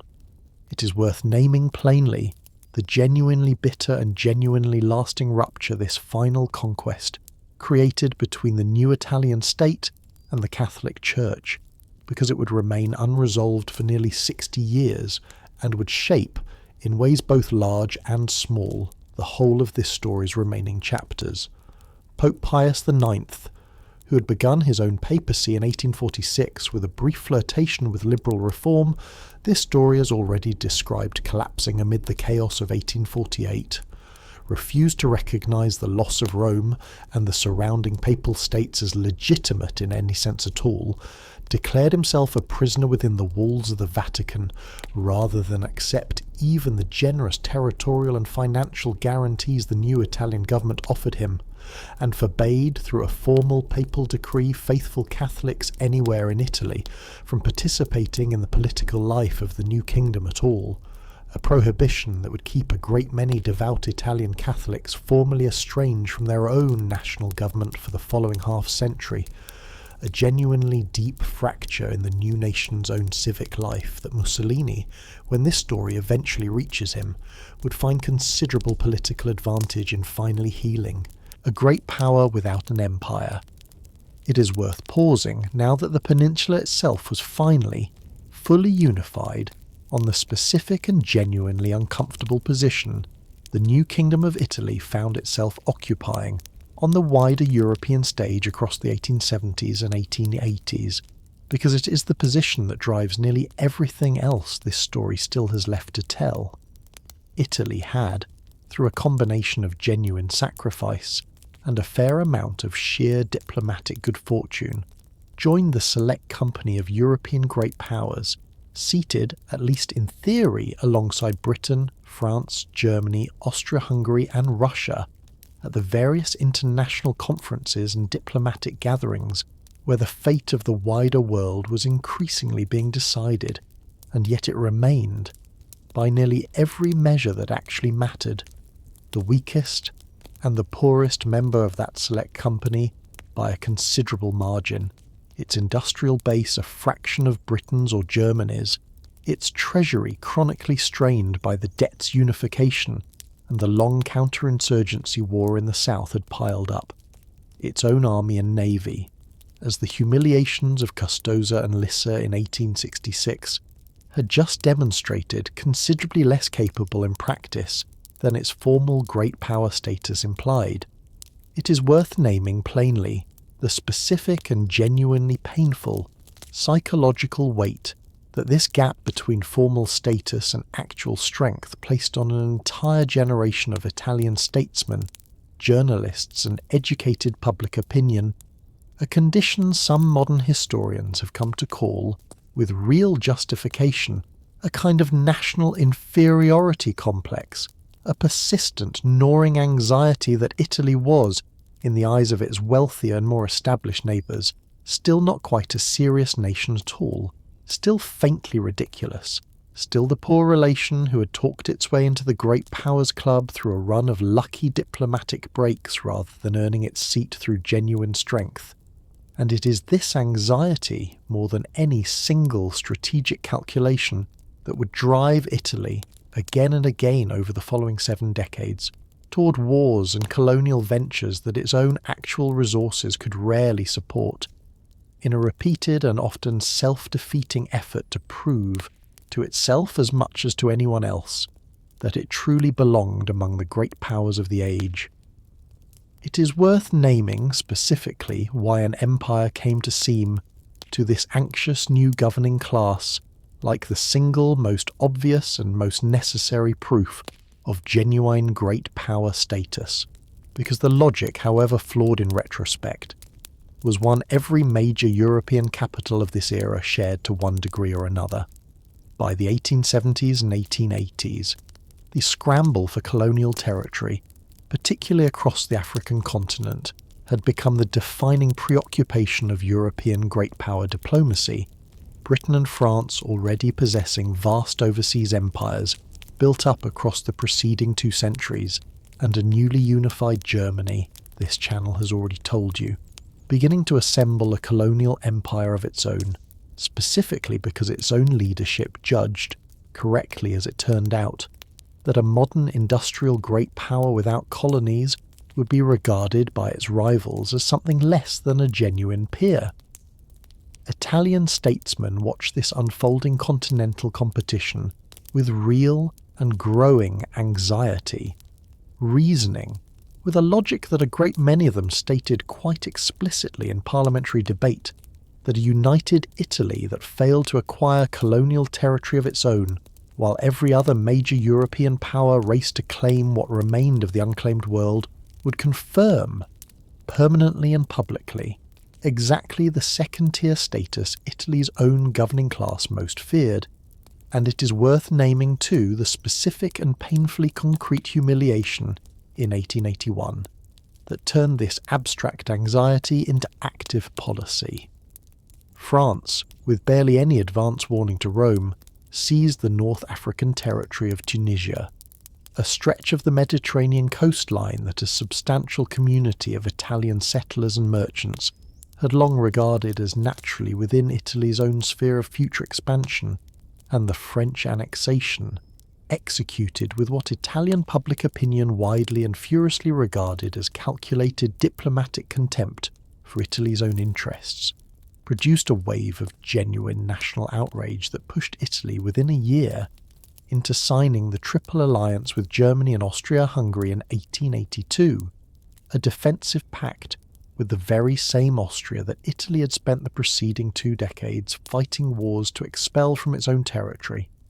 an alliance driven considerably less by any genuine ideological affinity than by a raw, wounded determination never again to be caught so completely unprepared and unprotected while a rival power claimed territory Italy itself had hoped to claim. It is worth naming plainly the specific and rather revealing phrase Italian colonial enthusiasts of this era used to describe the stretch of North African and East African coastline they hoped to claim for themselves, calling it, in a phrase that borrowed deliberately and self-consciously from ancient Roman geography, Italy's fourth shore, treating the Mediterranean itself as an essentially Italian lake, ringed by 3 shores already settled. The Italian peninsula itself, the islands and the older Roman provinces of the European mainland, with a 4th African shore still waiting, in this romanticised colonial imagination, to complete the ancient pattern all over again. It is worth naming too the specific territories where Italy actually began, in the 1880s, to plant the first modest flags of this new colonial ambition, because they were, from the very start, considerably less glamorous and considerably more marginal than the phrase Fourth Shore might suggest. In 1882, the same year as the Triple Alliance, an Italian shipping company purchased a small trading post on the Red Sea coast, at a place called Assab, in territory that would eventually become part of the colony of Eritrea, a purchase the Italian government formally took over and expanded in the years that followed,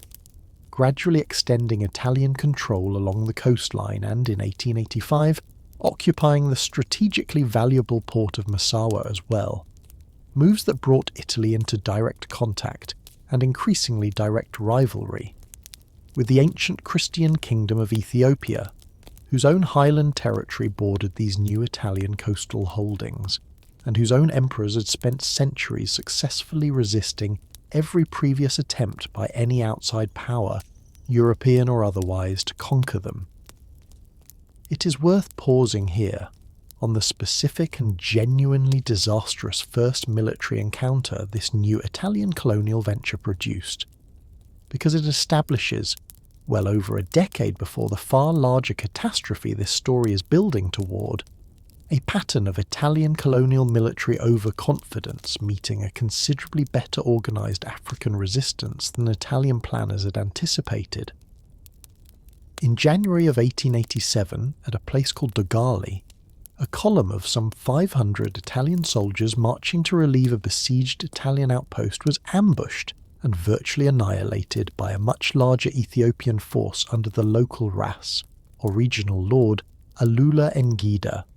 a defeat that killed, by most accounts, well over 400 Italian soldiers in a single engagement, and that sent a genuine shockwave of alarm and humiliation back through the Italian press and parliament. The first serious sign that Ethiopia, whatever European colonial planners like to assume about the general military superiority of a modern industrial army over an African kingdom, possessed both the organisational capacity and the battlefield sophistication to inflict genuinely serious defeats on a European colonial force, a lesson that a new and considerably more aggressive Italian Prime Minister would, within a decade, prove catastrophically unwilling to actually absorb. It is worth naming specifically that Prime Minister, because his own personal history embodies, in a single career, nearly every thread this whole story has been weaving together so far. Francesco Crispi, born in Sicily in 1818, had been, as a young man, one of Mazzini's own Young Italy conspirators, had fought alongside Garibaldi as one of the organisers of the original expedition of the Thousand. This story has already described sailing from Genoa in 1860, and had spent the following decades rising through the ranks of the new kingdom's parliamentary politics until, in 1887, the same year as the disaster at Dogali, he became Prime Minister, bringing to that office a genuinely fervent and genuinely aggressive nationalism, shaped by his own decades of revolutionary struggle, that made him, among all the figures this story has introduced so far, the single most enthusiastic and most reckless champion of the specific idea that colonial expansion, and specifically the conquest of Ethiopia, was essential to proving Italy's rightful place among the world's great imperial powers. Under Crispi's leadership, Italy formally proclaimed the colony of Eritrea in 1890, consolidating its Red Sea coastal holdings into a single administered territory, and began, through a combination of direct military pressure and a series of increasingly manipulative treaty negotiations with the reigning Ethiopian emperor, a young and formidably capable ruler named Menelik II, laying the groundwork for what Crispi himself increasingly hoped would become outright Italian dominion over the whole of Ethiopia itself. It is worth pausing at some length on the specific treaty dispute that would, within a few short years, provide Crispi's Italy with the pretext for exactly the war it had been quietly preparing for, because the dispute itself is one of the more genuinely remarkable episodes of diplomatic bad faith in this entire story. In 1889, Italy and Ethiopia signed the Treaty of Wuchale, an agreement that, in its Amharic language text, the version Emperor Menelik himself had actually read and agreed to, granted Italy formal control over the coastal Eritrean territories it already occupied, while leaving Ethiopia's own sovereignty and independence explicitly intact. The Italian language text of the very same treaty, however, containing a subtle but absolutely consequential difference in a single article concerning Ethiopia's foreign relations, could be read, and Italian diplomats fully intended it to be read, as establishing an Italian protectorate over the whole of Ethiopia, obliging Menelik to conduct all his kingdom's foreign relations through Rome, a discrepancy between the two language versions that Italian officials, when Menelik's own government began raising formal objections within a year of signing, initially tried to brush aside as a mere technical translation error, rather than acknowledge as the deliberate diplomatic trap it plainly was. Menelik, no unsophisticated ruler easily bullied by this kind of sharp practice, formally repudiated the entire treaty in 1893, informing the other European powers directly, through his own diplomatic correspondence,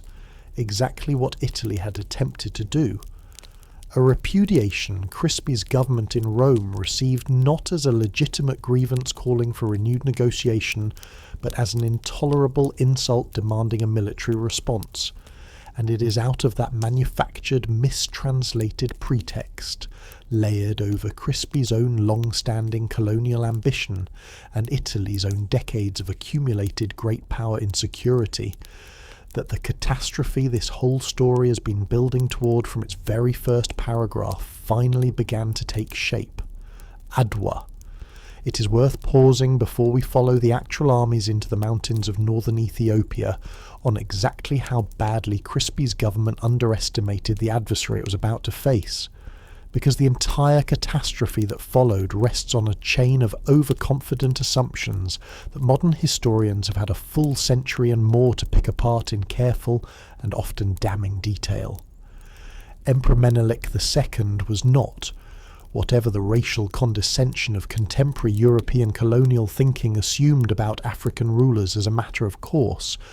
a monarch presiding over some disorganized or technologically backward kingdom ripe for easy conquest.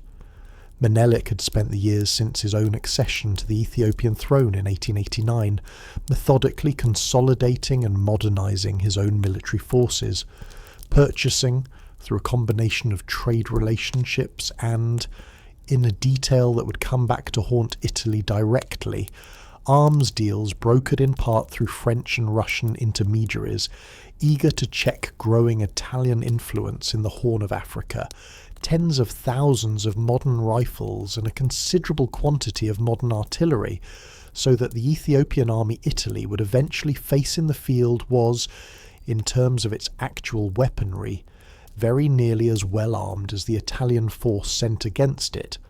a parity in equipment that stood in genuine and consequential contrast to the older, more lopsided technological gap that had let smaller European colonial forces overwhelm larger but far more poorly armed African and Asian adversaries elsewhere across this same imperial era. Menelik had also, through years of patient internal diplomacy, secured the loyalty and the mobilized manpower of Ethiopia's own regional lords, the races whose provincial armies had, in earlier decades, been at least as likely to fight each other as to unite against a common outside threat, assembling, by early 1896, a combined imperial army numbering somewhere in the range of 100,000 men, a force considerably larger than nearly any Italian planner in Rome had thought it necessary or even possible for Ethiopia to field. It is worth naming, too, the specific and genuinely revealing overconfidence of the Italian commander sent to lead this campaign, a general named Oreste Baratieri, because his own conduct in the final days before the decisive battle illustrates, with an almost textbook clarity, exactly the kind of colonial arrogance this whole story has already flagged as a recurring undercurrent in Italy's approach to Africa. Baratieri, commanding an Italian force of roughly 20,000 men, a combination of Italian regular troops and colonial Ascari soldiers, recruited and trained locally in Eritrea, had spent the early months of the campaign advancing cautiously into the highlands of northern Ethiopia, aware, at least in principle, of the numerical disadvantage his own force faced against Menelik's much larger army, and had, through the closing weeks of February 1896, actually favoured a more defensive strategy, holding a strong fortified position and waiting for Menelik's own considerably larger but more loosely supplied army to be worn down by the practical difficulties of feeding and supplying such an enormous force in difficult mountain terrain. A genuinely sound piece of military reasoning that Baratieri's own political superiors back in Rome, and specifically Crispi himself, found entirely unacceptable. Crispi, humiliated by the growing cost and duration of a colonial campaign the Italian public and press had expected to be swift and decisive, sent Baratieri a series of increasingly pointed telegrams demanding immediate offensive action, reportedly warning the general in terms that left little room for further delay that Italy would not tolerate a war of patience against what Rome's own newspapers were, with characteristic and disastrously misplaced colonial condescension, still describing as a ragged native horde, and Baratieri, his own better military judgment overruled by political pressure from a government desperate for a quick and glorious victory to justify the campaign's mounting cost, abandoned his defensible position and ordered a night march toward the town of Adwa, intending to catch the Ethiopian army by surprise in a coordinated dawn assault. It is worth naming plainly exactly how that coordinated assault fell apart before it had properly begun, because the specific chain of failures on the morning of the 1st of March 1896 reads, in retrospect, like a case study in nearly every way, a colonial military campaign built on contempt for its adversary's actual capability can go wrong. The Italian force, divided into 3 separate columns intended to advance and converge on coordinated objectives under cover of darkness, was working from maps that were, in several crucial respects, simply inaccurate mountainous terrain whose passes and ridge lines had never been properly surveyed by Italian officers who had spent, in some cases, only weeks in this specific stretch of Ethiopian highland, and the 3 columns, attempting to navigate that unfamiliar and poorly mapped terrain in the dark, became separated from one another, arrived at their intended positions hours behind schedule, and in some cases at entirely the wrong location altogether, and found themselves, as dawn broke, strung out and dangerously exposed rather than concentrated for the decisive coordinated strike Baratieri's plan had called for. Menelik's own army, alerted to the Italian advance well before the planned surprise could actually materialise, and considerably more familiar with its own home terrain than any Italian officer could hope to be, moved with a speed and a coordination that shattered every assumption Rome's newspapers had confidently printed about the supposed disorganisation of a native force, Menelik's own wife, the Empress Tetu Betul, playing, by several credible contemporary and later historical accounts, a genuinely significant role in organising both the logistics and, in the battle's final phase, some of the actual fighting itself, commanding a substantial force of her own that helped seal off the Italian retreat. What followed, across the hours of the 1st of March, was not merely an Italian defeat, but something closer to an annihilation. The largest single defeat any European colonial power had suffered at the hands of an African army in the entire history of the 19th century imperial scramble, and it is worth naming the numbers plainly, because they convey, better than any single anecdote could, the sheer scale of what happened in those Ethiopian mountains that morning. Of the roughly 20,000 Italian and colonial Askari troops committed to the battle, something in the range of 6,000 were killed outright, several thousand more wounded, and a further 2,000 to 3,000 taken prisoner, casualty figures that amounted in total to something close to half of the entire Italian expeditionary force. Losses on a scale that no European colonial army had suffered in a single day's fighting against an African adversary in living memory, and that stunned military observers across the whole of Europe, who had gone into this campaign with the same unexamined assumptions about European technological and organisational superiority that Baratieri's own overconfidence had rested on. It is worth naming too a specific and genuinely disturbing detail from the battle's aftermath, one that a fair number of more triumphant, patriotic Italian retellings of this story have historically preferred to leave out entirely.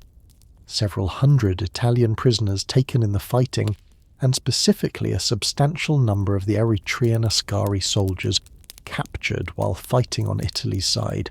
were subjected, on Menelik's own explicit order, to a punishment specifically reserved for what Ethiopian custom regarded as traitors to their own African identity, having their right hand and left foot amputated, a brutal reprisal that Ethiopian sources of the period explained as a direct and deliberate response to Italy's own colonial recruitment of Eritrean soldiers to fight against a fellow African nation,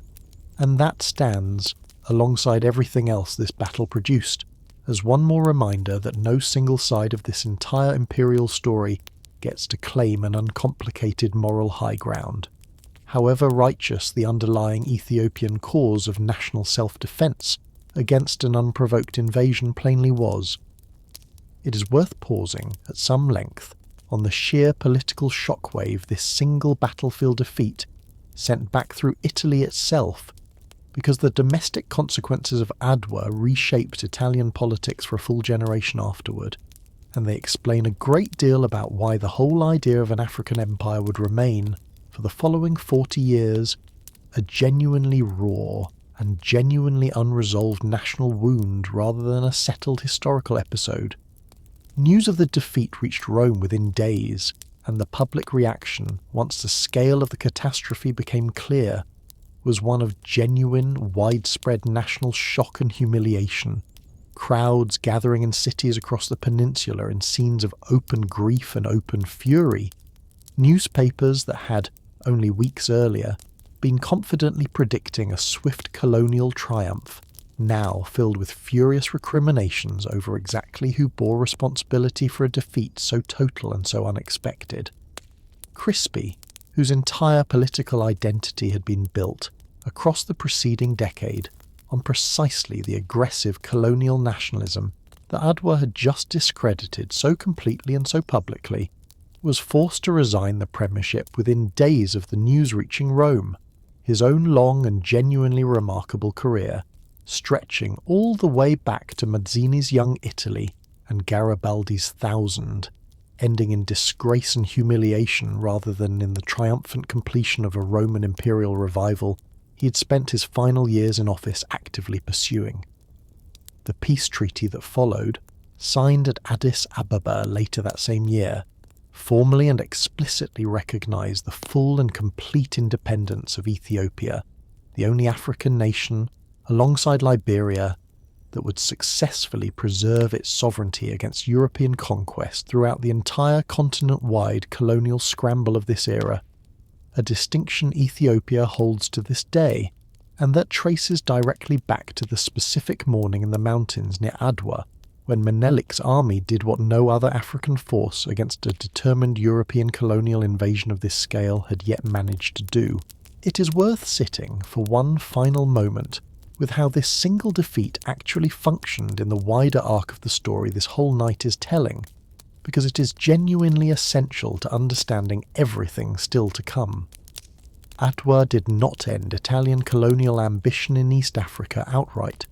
Italy retained its existing coastal holdings in Eritrea and, within a few years, would begin consolidating a separate colonial presence along the Somali coast as well. But it did something considerably more psychologically consequential than simply ending one particular campaign. It planted, deep in the Italian national consciousness, a genuine and genuinely painful wound, a defeat that a great many Italians of every subsequent political persuasion experienced not merely as a military setback, but as a specific, personal, national humiliation, inflicted in the eyes of a colonial culture steeped in exactly the racial hierarchies this story has already described, by a people European opinion of the era considered racially and civilizationally inferior, and that wound, left to fester unaddressed for nearly 4 decades, would become, when a considerably more ruthless and considerably more theatrical Italian leader eventually rose to power, one of the single most potent and most explicitly invoked justifications for the far larger, far more brutal war of conquest this story is still building toward, a war whose organisers would describe it again and again in explicit language of long-delayed vengeance for exactly this single, catastrophic morning in the mountains above Adwa. The war before the war. It is worth pausing before we let this story leap directly from the humiliation of Adwa to the still larger conflagration of the First World War, on a considerably smaller and considerably less remembered colonial war that Italy fought in the intervening years, because it deserves real attention on its own terms, and because it introduces in miniature several of the specific horrors that a much larger and much better documented war would soon make tragically familiar to the whole world. By the first decade of the 20th century, with the wound of Adwa still very much unhealed, and with the other great powers of Europe having by this point claimed nearly every remaining unclaimed stretch of African territory, Italian colonial ambition turned northward along the Mediterranean coast, toward the Ottoman-ruled provinces of Tripolitania and Cyrenaica, the territories that would eventually become modern Libya, a stretch of largely desert coastline that Italian nationalists had for years been eyeing as a natural and comparatively undefended extension of Italy's own fourth shore ambitions, given the Ottoman Empire's own increasingly visible internal weakness and its correspondingly diminished capacity to defend such a distant and thinly garrisoned province. In September of 1911, Italy declared war on the Ottoman Empire and launched an invasion of Tripolitania,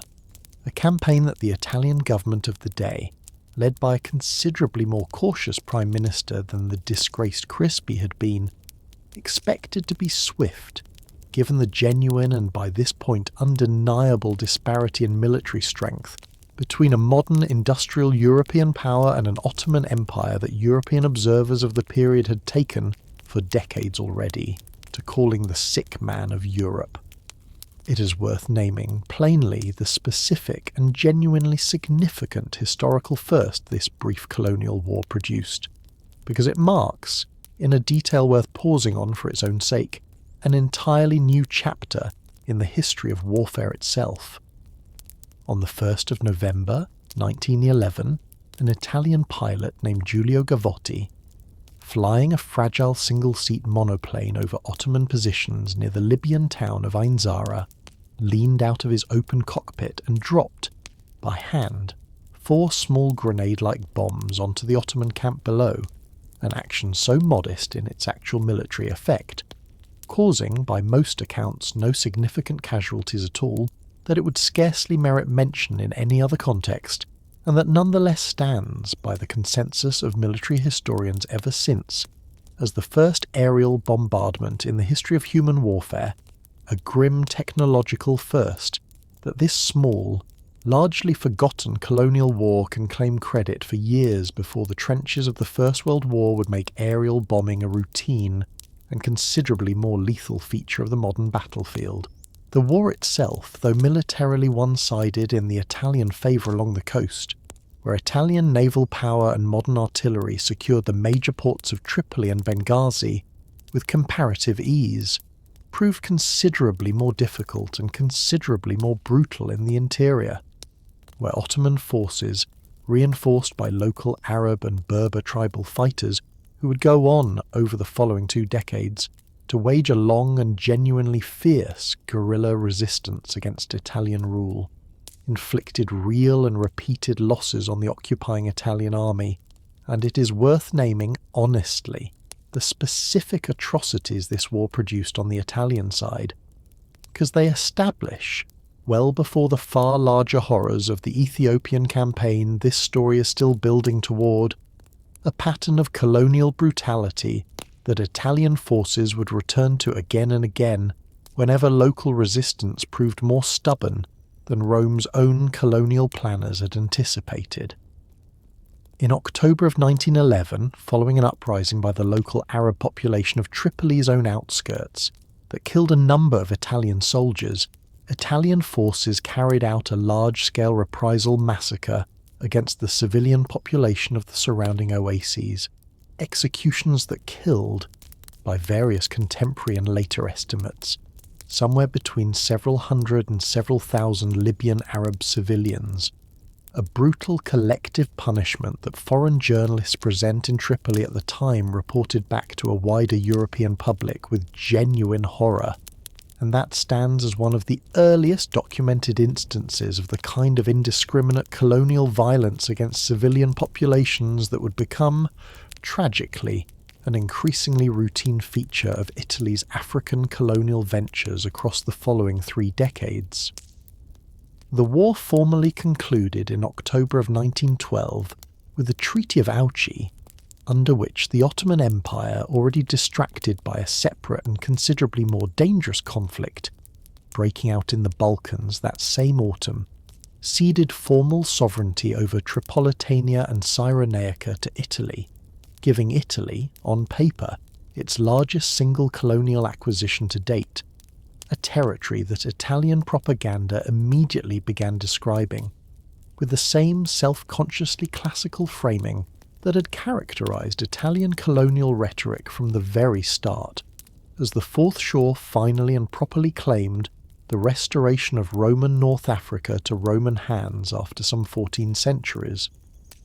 It is worth naming, honestly, how misleading that triumphant framing actually was, because Italian control over the actual interior of this new colony remained, for years after the formal treaty was signed, largely nominal, a long and often brutal guerrilla resistance led first by local tribal leaders and later, across the 1920s, by a Bedouin resistance commander named Omar Mukhtar, continuing to contest Italian authority across large stretches of the Libyan interior for the better part of the following 2 decades, a resistance that would only finally be crushed with a systematic brutality. This story will return to later tonight, once Mussolini's own fascist government took a considerably harder line toward colonial pacification than the comparatively more restrained liberal governments of the pre-war era had been willing to apply. a mutilated victory. It is worth pausing before we follow Italy into the single largest and most catastrophic war it had yet fought, on the specific and genuinely cynical calculation that actually brought it into that war, because it tells us a great deal about how little the formal alliance structures of pre-war Europe actually meant once the shooting started. When the wider conflict that would become the First World War broke out across the continent in the summer of 1914, Italy, despite its own formal membership in the Triple Alliance alongside Germany and Austria-Hungary, this story has already described being signed in 1882 in the bitter aftermath of the Tunisia humiliation, declined to join its own treaty partners in the fighting, citing, with a legal technicality that satisfied almost no one, a clause in the alliance's own text obligating Italy to fight only in a defensive war,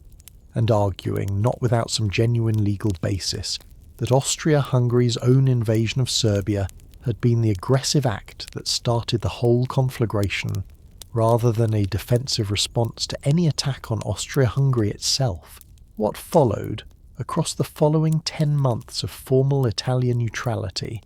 was a period of increasingly open and increasingly cynical bidding by both sides of the wider European war for Italian participation, both the Central Powers and the Allied Entente of Britain, France and Russia, offering Rome escalating packages of post-war territorial reward in exchange for entering the war on their respective sides, and it is worth naming plainly exactly which side ultimately offered more, because the answer settles, without much ambiguity, just how transactional Italy's own entry into the deadliest war the world had yet seen actually was. In April of 1915, Italian diplomats signed the secret Treaty of London with Britain, France and Russia, an agreement negotiated entirely without the knowledge of the Italian Parliament itself, which would not actually declare war for another month, and that promised Italy, in exchange for joining the Allied war effort against its own former Triple Alliance partners, a substantial package of post-war territory carved out of Austria-Hungary, including the long-disputed Austrian-held regions of Trentino and South Tyrol in the Alps, the port city of Trieste and the surrounding Istrian peninsula, and a significant portion of the Dalmatian coastline across the Adriatic Sea, territorial promises that amounted in the minds of the Italian nationalists who had negotiated them to the long-awaited completion of unification itself, the recovery of the last Italian-speaking territories still under foreign rule, a cause Italian patriotic rhetoric of the period had taken to calling irredentism, from the Italian phrase for unredeemed lands. Italy formally declared war on Austria-Hungary in May of 1915, and it is worth naming honestly that this declaration split Italian public and political opinion far more deeply than the triumphant, patriotic framing of irredentism ever fully acknowledged. A substantial body of Italian socialist, Catholic and simply war-weary opinion having opposed intervention right up until the final vote. Opposition that a young and increasingly influential socialist newspaper editor named Benito Mussolini, a figure this story will have a very great deal more to say about within the hour, had himself, only months earlier, dramatically and controversially abandoned, breaking with his own party's official anti-war position to campaign loudly and publicly for Italian intervention, a reversal that got him expelled from the Italian Socialist Party entirely, and that marked, in retrospect, one of the earliest visible steps on the long personal road that would eventually carry him to the balcony in Rome this whole story opened with. It is worth pausing at real length on exactly what kind of war Italy actually found itself fighting once that declaration was made, because the specific terrain along the Italian-Austrian front produced a form of combat that stands, even within the general horror of the First World War, as uniquely brutal and uniquely unforgiving. The main Italian offensive effort concentrated along the Isonzo River, in the northeastern corner of Italy near what is now the Slovenian border, a narrow, mountainous stretch of terrain where Austro-Hungarian defenders held the high ground, along a series of steep limestone plateaus and ridgelines, forcing Italian infantry, commanded by a stubborn and by most historical assessments genuinely callous general named Luigi Cadorna, to launch, across the following 2.5 years, no fewer than 11 separate major offensives along this same narrow stretch of front, each one following a broadly similar and broadly disastrous pattern: a lengthy preliminary artillery bombardment, followed by a frontal infantry assault uphill against fortified Austrian positions, an assault that generally succeeded in gaining, at enormous cost in Italian lives, only a few hundred metres of largely worthless mountain terrain before Austrian counterattacks or simple exhaustion brought the offensive to a halt. It is worth naming plainly the specific and genuinely appalling human cost this repeated pattern extracted, because the Isonzo front, by the time the war finally ended, had consumed something in the range of 1 million Italian casualties, killed, wounded, and captured combined. A toll that fell overwhelmingly on ordinary conscripted peasant infantry, drawn disproportionately, in a grim continuation of this story's earlier themes, from the same impoverished southern and rural regions that had already sent so many of their own sons across the Atlantic rather than stay and starve at home. Soldiers commanded in Cadorna's own army, under a disciplinary regime so harsh, including a policy of decimation, the random execution of a fraction of any unit judged to have shown insufficient offensive spirit, that modern historians regard Cadorna's own leadership as among the most needlessly brutal of any senior commander on any front of the entire war. It is worth naming, too, the single worst catastrophe this brutal war of attrition produced for Italy, because it came not from any Italian offensive at all, but from an Austro-Hungarian and, crucially, newly arrived German counter-offensive that exploited weaknesses in the Italian line with a speed that stunned observers on both sides. In October of 1917, at the town of Caporetto, a combined Austro-Hungarian and German force, employing new infiltration tactics that German officers had spent the preceding months developing and refining, tactics involving small, fast-moving assault groups bypassing strongpoints entirely rather than attacking them head-on, broke through the Italian line in a matter of hours and triggered a collapse that spread, within days, into something close to a general rout. Italian units disintegrating, surrendering en masse, or simply fleeing westward in a disorganised retreat that carried the entire front line back some 70 miles in under 2 weeks, a single battle catastrophe that killed or wounded some 40,000 Italian soldiers and saw a further 270,000 more taken prisoner, with hundreds of thousands more civilian refugees streaming away from the advancing front in scenes of genuine chaos and terror. It is worth naming plainly the specific and genuinely lasting mark this single defeat left on the Italian language itself,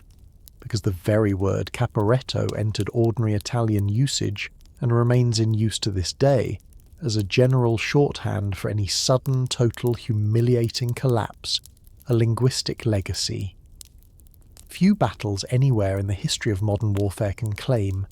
and it is worth naming too, that Cadorna, whose own harsh and rigid leadership had contributed substantially to the conditions that made such a total collapse possible, was removed from command in the disaster's immediate aftermath, replaced by a considerably more capable general named Armando Diaz, who spent the following year rebuilding a shattered Italian army along a new and more defensible line anchored on the Piave River, reforming the army's own harsh disciplinary culture in the process, and in a detail worth naming for what it says about how differently this war was actually experienced depending on which end of the chain of command you occupied, improving supply, leave and living conditions for ordinary soldiers in ways that helped restore a fighting morale. Cadorna's own leadership had done a great deal to destroy. That rebuilt army, reinforced by British and French divisions, rushed to Italy in the aftermath of Caporetto to help stabilise what had briefly looked like a total Italian collapse, held the new Piave line through the following winter and spring, and in October of 1918, with the wider war already turning decisively against the Central Powers on every other front, launched the Battle of Vittorio Veneto,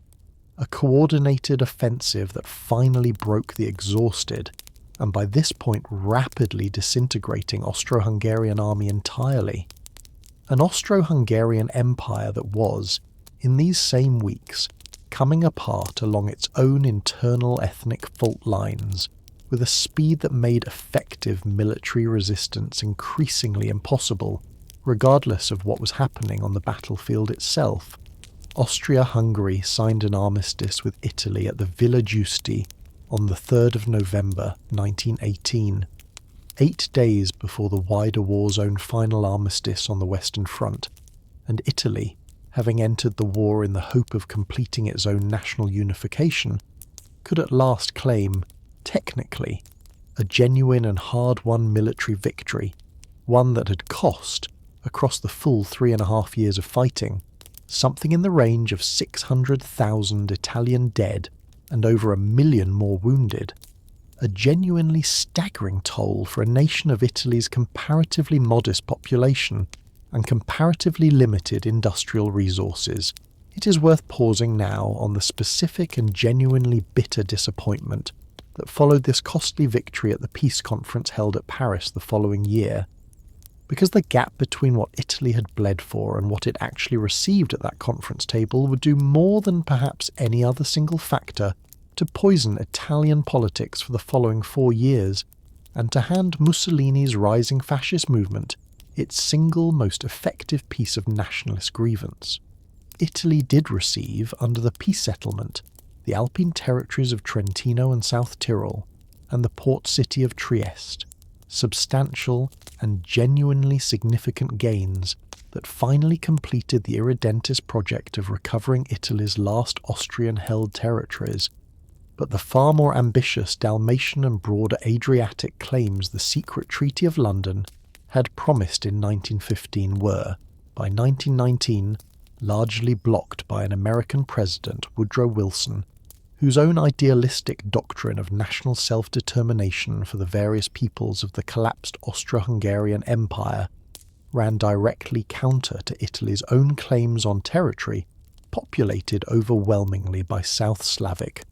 rather than Italian-speaking inhabitants, and Wilson's own public appeal made in a startling and diplomatically unprecedented move directly over the heads of the Italian delegation to the Italian people themselves, urging them to renounce these disputed Adriatic claims in the name of the very principle of self-determination Italy's own wartime propaganda had so often invoked, was received in Italy not as principled statesmanship, but as a fresh and deeply personal humiliation, delivered by a supposed wartime ally to a nation that had just lost 600,000 of its own young men. It is worth naming plainly the specific phrase a prominent Italian nationalist writer and politician named Gabriele D'Annunzio coined in the furious aftermath of this diplomatic disappointment, describing the whole outcome as a mutilated victory, a phrase that entered Italian political discourse almost instantly, and that would go on to become one of the single most effective and most durable rallying cries of the fascist movement Mussolini was, in these very months, beginning to assemble, a phrase that captured, with real rhetorical precision, exactly the sense of grievance a great many veterans and nationalists felt at having won a war on the battlefield only to lose its rewards at the negotiating table. It is worth naming too the genuinely theatrical and genuinely consequential episode D'Annunzio himself staged in direct response to this disappointment, because it establishes, well before Mussolini's own more famous march on Rome, nearly every element of the political style that fascism would go on to borrow wholesale. In September of 1919, frustrated by the peace conference's refusal to award Italy the Adriatic port city of Fiume, a city with a substantial Italian-speaking population that Italian nationalists insisted belonged by right to Italy. D'Annunzio, a flamboyant poet, novelist, and decorated wartime aviator, already famous across Italy for his own daring wartime exploits, gathered a force of several thousand disaffected veterans and irregular volunteers and simply marched into Fiume, seizing the city outright and declaring it an independent state under his own personal and increasingly eccentric dictatorial rule. A rule that lasted some 15 months and that pioneered, in miniature, an entire theatrical repertoire of black-shirted uniforms, stiff-armed salutes, torchlit rallies, and rhythmic mass chanting that Mussolini's own fascist movement would, within a very few years, adopt wholesale and deploy on a far larger national stage. The Italian government, unwilling to use military force against a war hero commanding genuinely popular sympathy, but equally unwilling to formally recognise his illegal seizure of a foreign city, eventually negotiated Fiume's return to a nominally independent status through a treaty in late 1920, and finally forced D'Annunzio's own removal from the city through a brief and reluctant Christmas week bombardment. But the damage, in terms of what D'Annunzio's brief adventure had demonstrated about the genuine appetite for exactly this kind of theatrical, extra-legal, veteran-fueled nationalist politics in post-war Italy, had already been thoroughly and permanently done. The rise of the fasces. It is worth pausing before we follow the man who would eventually declare an empire from a Roman balcony on the genuinely chaotic post-war Italy that made his own rise possible, because Mussolini did not create the crisis he rode to power on, he merely proved, with a ruthlessness few of his political rivals could match, considerably more skilled than anyone else at exploiting it. Post-war Italy, its economy wrecked by the enormous cost of a war that had delivered a mutilated victory rather than the rewards its own propaganda had promised, its currency collapsing, its unemployment soaring as millions of demobilized soldiers returned home to find no jobs waiting for them, entered a period, across 1919 and 1920, that Italian historians would come to call the Biennio Rosso, the Two Red Years, a period of genuinely widespread industrial unrest, mass strikes, and factory occupations, particularly across the industrial north around Turin and Milan, that badly frightened Italy's own propertied and conservative classes, who watched events unfolding in revolutionary Russia only a few years earlier, and saw, in every strike and every factory occupation at home, the spectre of an identical Bolshevik revolution about to sweep across Italy itself. A fear that, whatever its actual accuracy as a prediction, proved genuinely decisive in shaping how a great many wealthy and conservative Italians would respond to the movement now taking shape. It is worth naming properly the man at the centre of that movement, because Benito Mussolini's own path to the balcony this story opened with was, in nearly every respect, a considerably stranger and considerably more improvised journey than the polished, inevitable seeming propaganda his own regime would later construct around it. Born in 1883 in the small town of Predappio in the region of Romagna, the son of a blacksmith with genuinely fervent socialist and anarchist sympathies and a devoutly Catholic schoolteacher mother, young Mussolini grew up in a household of real political passion and, by most accounts of his own turbulent schooling, considerable personal violence, expelled from more than one school as a boy for stabbing a fellow student with a knife, a temperament that carried, largely unchanged, into his adult political career. He spent his 20s as a committed socialist journalist and agitator, editing, by his early 30s, the official newspaper of the Italian Socialist Party itself, a position of real influence within the pre-war Italian left that he abandoned entirely, as this story has already described, in the autumn of 1914, when he broke publicly and dramatically with his own party's anti-war position to campaign for Italian intervention in the wider European conflict, a reversal his former socialist comrades regarded with real and lasting bitterness as a naked betrayal, whatever genuine ideological evolution Mussolini himself later claimed had driven it. Mussolini served, following his own expulsion from the Socialist Party, as an ordinary soldier in the Italian army during the war itself,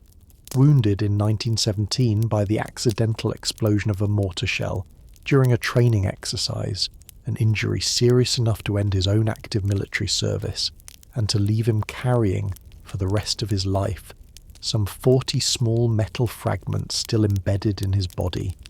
And it was after his own recovery and discharge that he founded, in March of 1919 in Milan, a new political movement he called the Fasci Italiani di Combattimento, the Italian combat fasces, taking its name from the ancient Roman fasces, a bundle of wooden rods bound around an axe that Roman magistrates had once carried as a symbol of civic authority and the power to punish,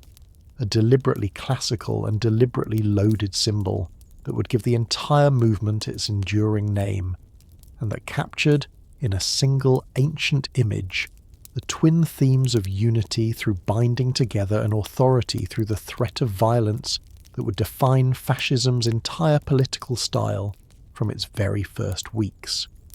It is worth naming plainly that early fascism, in these first 2 years of its existence, was a comparatively small and comparatively marginal movement, drawing its initial support disproportionately from disillusioned war veterans, from the same theatrical de-Annuncian nationalist milieu this story has already described occupying Fiume, and from a scattering of former revolutionary syndicalists and disaffected former socialists like Mussolini himself, a movement whose early programme was, in fact, considerably more radical and considerably more genuinely revolutionary in its economic content than the movement's later, more conservative alliance with Italian big business and land-owning interest would ever again permit it to be. It is worth naming, honestly, exactly how fascism actually grew from this marginal 1919 starting point into a genuine national political force within barely 3 years, because the answer has considerably less to do with the appeal of Mussolini's own ideas, which remained throughout this period genuinely vague and genuinely inconsistent on most matters of actual policy, than with the movement's calculated and increasingly organised use of paramilitary violence. Beginning in 1920 and accelerating dramatically through 1921 and into 1922, armed fascist squads, known as squadristi, and readily identifiable by the black shirts that gave the whole movement one of its most enduring visual signatures, began a systematic campaign of violence across the Italian countryside, particularly in the Po Valley and other agricultural regions of the north, attacking Socialist Party offices, trade union halls, and cooperative organisations, beating, and in a great many documented cases killing, socialist organisers, local officials, and ordinary agricultural labourers whose only offence had been membership in a socialist or communist political organisation, a campaign of violence carried out with the tacit and frequently the quite open and active cooperation of local police forces, army officers, and a substantial portion of the landowning class, all of whom found in the fascist squads a useful private army willing to do, through beatings and murder, what the formal machinery of the Italian state itself was either unwilling or unable to accomplish, against a socialist movement they regarded as an existential threat to their own property and social position. It is worth naming plainly that this violence, rather than provoking the kind of decisive state crackdown one might reasonably expect against an armed movement attacking the institutions of civil society with open impunity, was instead tolerated and in a great many documented instances actively assisted by an Italian liberal political establishment whose own leading figures, most notably the veteran statesman Giovanni Giolitti, calculated with a miscalculation that would prove genuinely catastrophic for Italian democracy, that fascism could be managed, tamed, and eventually absorbed into the existing parliamentary system as a useful conservative counterweight to socialism, a calculation that badly and fatally underestimated both Mussolini's own personal ambition and the movement's own increasingly totalitarian trajectory. The climax of this rapid rise arrived in October of 1922, in an episode Italian and world history would remember ever after as the March on Rome, and it is worth naming, honestly, exactly how much smaller and how much less dramatically decisive that march actually was than fascist propaganda would spend the following 2 decades insisting it had been. Some 25 to 30,000 fascist squadristi, poorly armed and poorly organised as an actual military force, began converging on Rome from several directions in the last days of October, and the sitting Italian government, under a weak and divided prime minister, did in fact draft an order declaring martial law that would have authorised the regular Italian army, a genuinely formidable force considerably more capable than the ragged fascist columns approaching the capital, to disperse the march by force with what would very likely have been minimal difficulty. It is worth naming plainly the single decision that actually determined the outcome of this entire crisis, and it belonged not to Mussolini at all, but to King Victor Emmanuel III, grandson of the first king of unified Italy this story is already introduced, who refused, at the decisive moment, to sign the martial law decree his own government had prepared, a refusal driven by a combination of the king's own personal sympathy for fascist nationalism, his fear of provoking a civil war or even a military mutiny given how much sympathy for fascism already existed within the army's own officer corps, and a general and by this point widespread loss of confidence among Italy's traditional conservative establishment in the capacity of the existing parliamentary system to restore order at all. With the king's refusal, the sitting government resigned, and Victor Emmanuel, rather than attempt to form any alternative government, simply invited Mussolini, who had prudently remained in Milan throughout the actual march itself, ready to distance himself from it entirely had it failed, to come to Rome and form a new government as Prime Minister, a legal, constitutional appointment made by the king himself that fascist propaganda would nonetheless spend the following 2 decades mythologizing as a heroic seizure of power by force, Mussolini himself arriving in Rome by ordinary overnight train, not, as the propaganda posters would later depict him, marching triumphantly at the head of his own black-shirted legions. It is worth pausing at real length on the specific and genuinely gradual process by which Mussolini, having arrived in power through what was, in its actual legal mechanics, a fairly conventional if deeply irregular parliamentary appointment, converted that initial position into an outright dictatorship over the following 4 years, because it offers a genuinely instructive case study in exactly how a democratic system can be dismantled from within its own supposedly legitimate institutions rather than overthrown from outside them. Mussolini's first government, formed in late 1922, was in fact a coalition cabinet including representatives of several traditional conservative and liberal parties, a genuinely modest beginning that gave little immediate indication of the totalitarian state that would eventually follow, and it was only gradually across the following years that Mussolini used his position to consolidate increasingly complete personal control, securing, in 1923, a new electoral law, the Acerbo law, that guaranteed the party or coalition winning the largest plurality of votes, however narrow, an automatic 2/3 majority of parliamentary seats, a piece of legislation that a badly divided and badly demoralised opposition, still hoping fascism might yet be tamed through ordinary parliamentary manoeuvring, allowed to pass. In the elections that followed in April of 1924, held amid widespread and well-documented fascist intimidation and violence against opposition candidates and voters alike, the fascist-led coalition duly won its guaranteed supermajority, and it is worth naming, plainly, the single crisis that very nearly derailed this entire consolidation of power before it was complete, because it offers a genuine glimpse of a road not taken.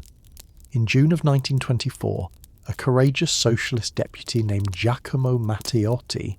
who had just delivered a blistering parliamentary speech documenting, in careful and devastating detail, the specific fraud and violence that had marred the recent election, was kidnapped from a Rome street by a group of fascist thugs with close and well-documented ties to Mussolini's own inner circle, beaten and murdered, his body discovered, badly decomposed, only weeks later in a shallow grave outside the city. The public outrage that followed, once Matteotti's disappearance and eventual murder became widely known, was genuinely enormous. Opposition deputies withdrew from Parliament altogether in a symbolic protest that came to be called the Aventine Secession, deliberately echoing an ancient Roman precedent of plebeian withdrawal from the state, and for several weeks that summer, with public opinion turning sharply against him, and even a portion of his own fascist movement reportedly wavering, Mussolini's own political survival hung in genuine and considerable doubt, several credible historical accounts suggesting he came closer, in this single crisis, to being forced from power than at any other point in his entire 21 years of rule. He survived in the end through a combination of sheer nerve, continued royal support from a king unwilling to move against him, and the fatal disorganisation of an opposition that had withdrawn from Parliament rather than remaining to fight him within its own chambers. And in January of 1925, having weathered the immediate crisis, Mussolini delivered a defiant speech before Parliament, formally accepting political, moral and historical responsibility for everything that had happened, a calculated gamble that, rather than ending his career, marked instead the decisive and final turn toward outright dictatorship, followed over the next several years by a systematic dismantling of every remaining check on his own authority, opposition parties formally banned, a free press eliminated, an independent judiciary subordinated to party control, and a secret political police force, the Ovra, established to hunt down and suppress any remaining dissent, building the new Rome. It is worth pausing now on the specific ideological project Mussolini's consolidated dictatorship spent the following decade constructing,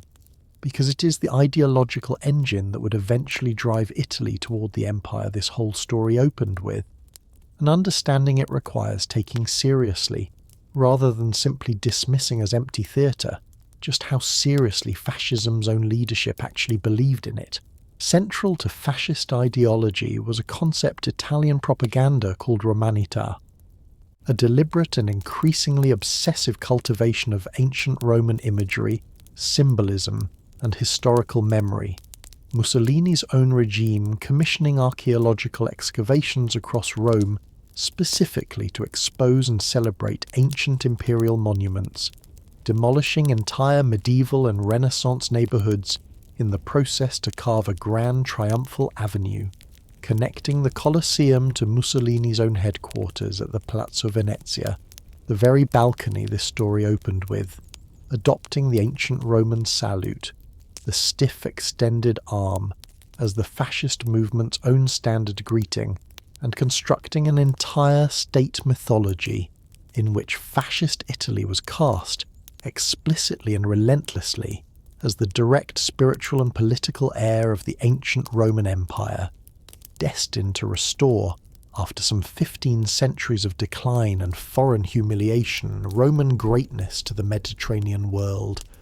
It is worth naming, plainly, exactly what practical political work this romantic historical mythology was actually doing, because it mattered enormously for everything still to come. By framing fascist Italy as the rightful heir to an empire that had once ruled the entire Mediterranean basin, Mussolini's regime constructed a historical justification for colonial expansion that reached back over the entire disappointing 70-year record of small, humiliating, half-finished colonial ventures. This story has already described Dogali, Adwa, the brutal but incomplete pacification of Libya,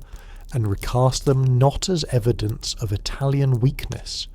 but as merely the unfinished preliminary chapters of a much grander imperial restoration that fascism alone possessed the will and the discipline to finally complete. It is worth naming too the considerable and genuinely significant domestic achievements Mussolini's regime pursued alongside this imperial myth-making. Achievements. A fair and honest telling of this story owes you even about a dictatorship whose ultimate legacy was so plainly and so catastrophically destructive, because fascism's own popularity, both within Italy at the time and among a disturbing number of foreign observers who visited and admired it during the 1920s and early 1930s, rested on real and visible accomplishments alongside its violence and repression. Mussolini's government launched a genuinely large-scale program of public works,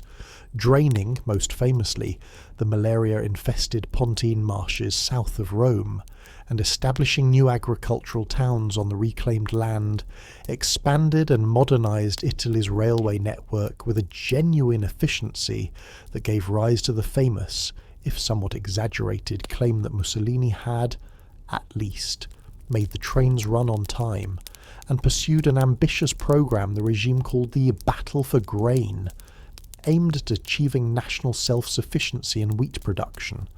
a program that succeeded in substantially increasing Italian grain output, even as agricultural economists have since pointed out that it did so at real cost to the more diversified and in some respects more genuinely efficient agricultural practices it displaced.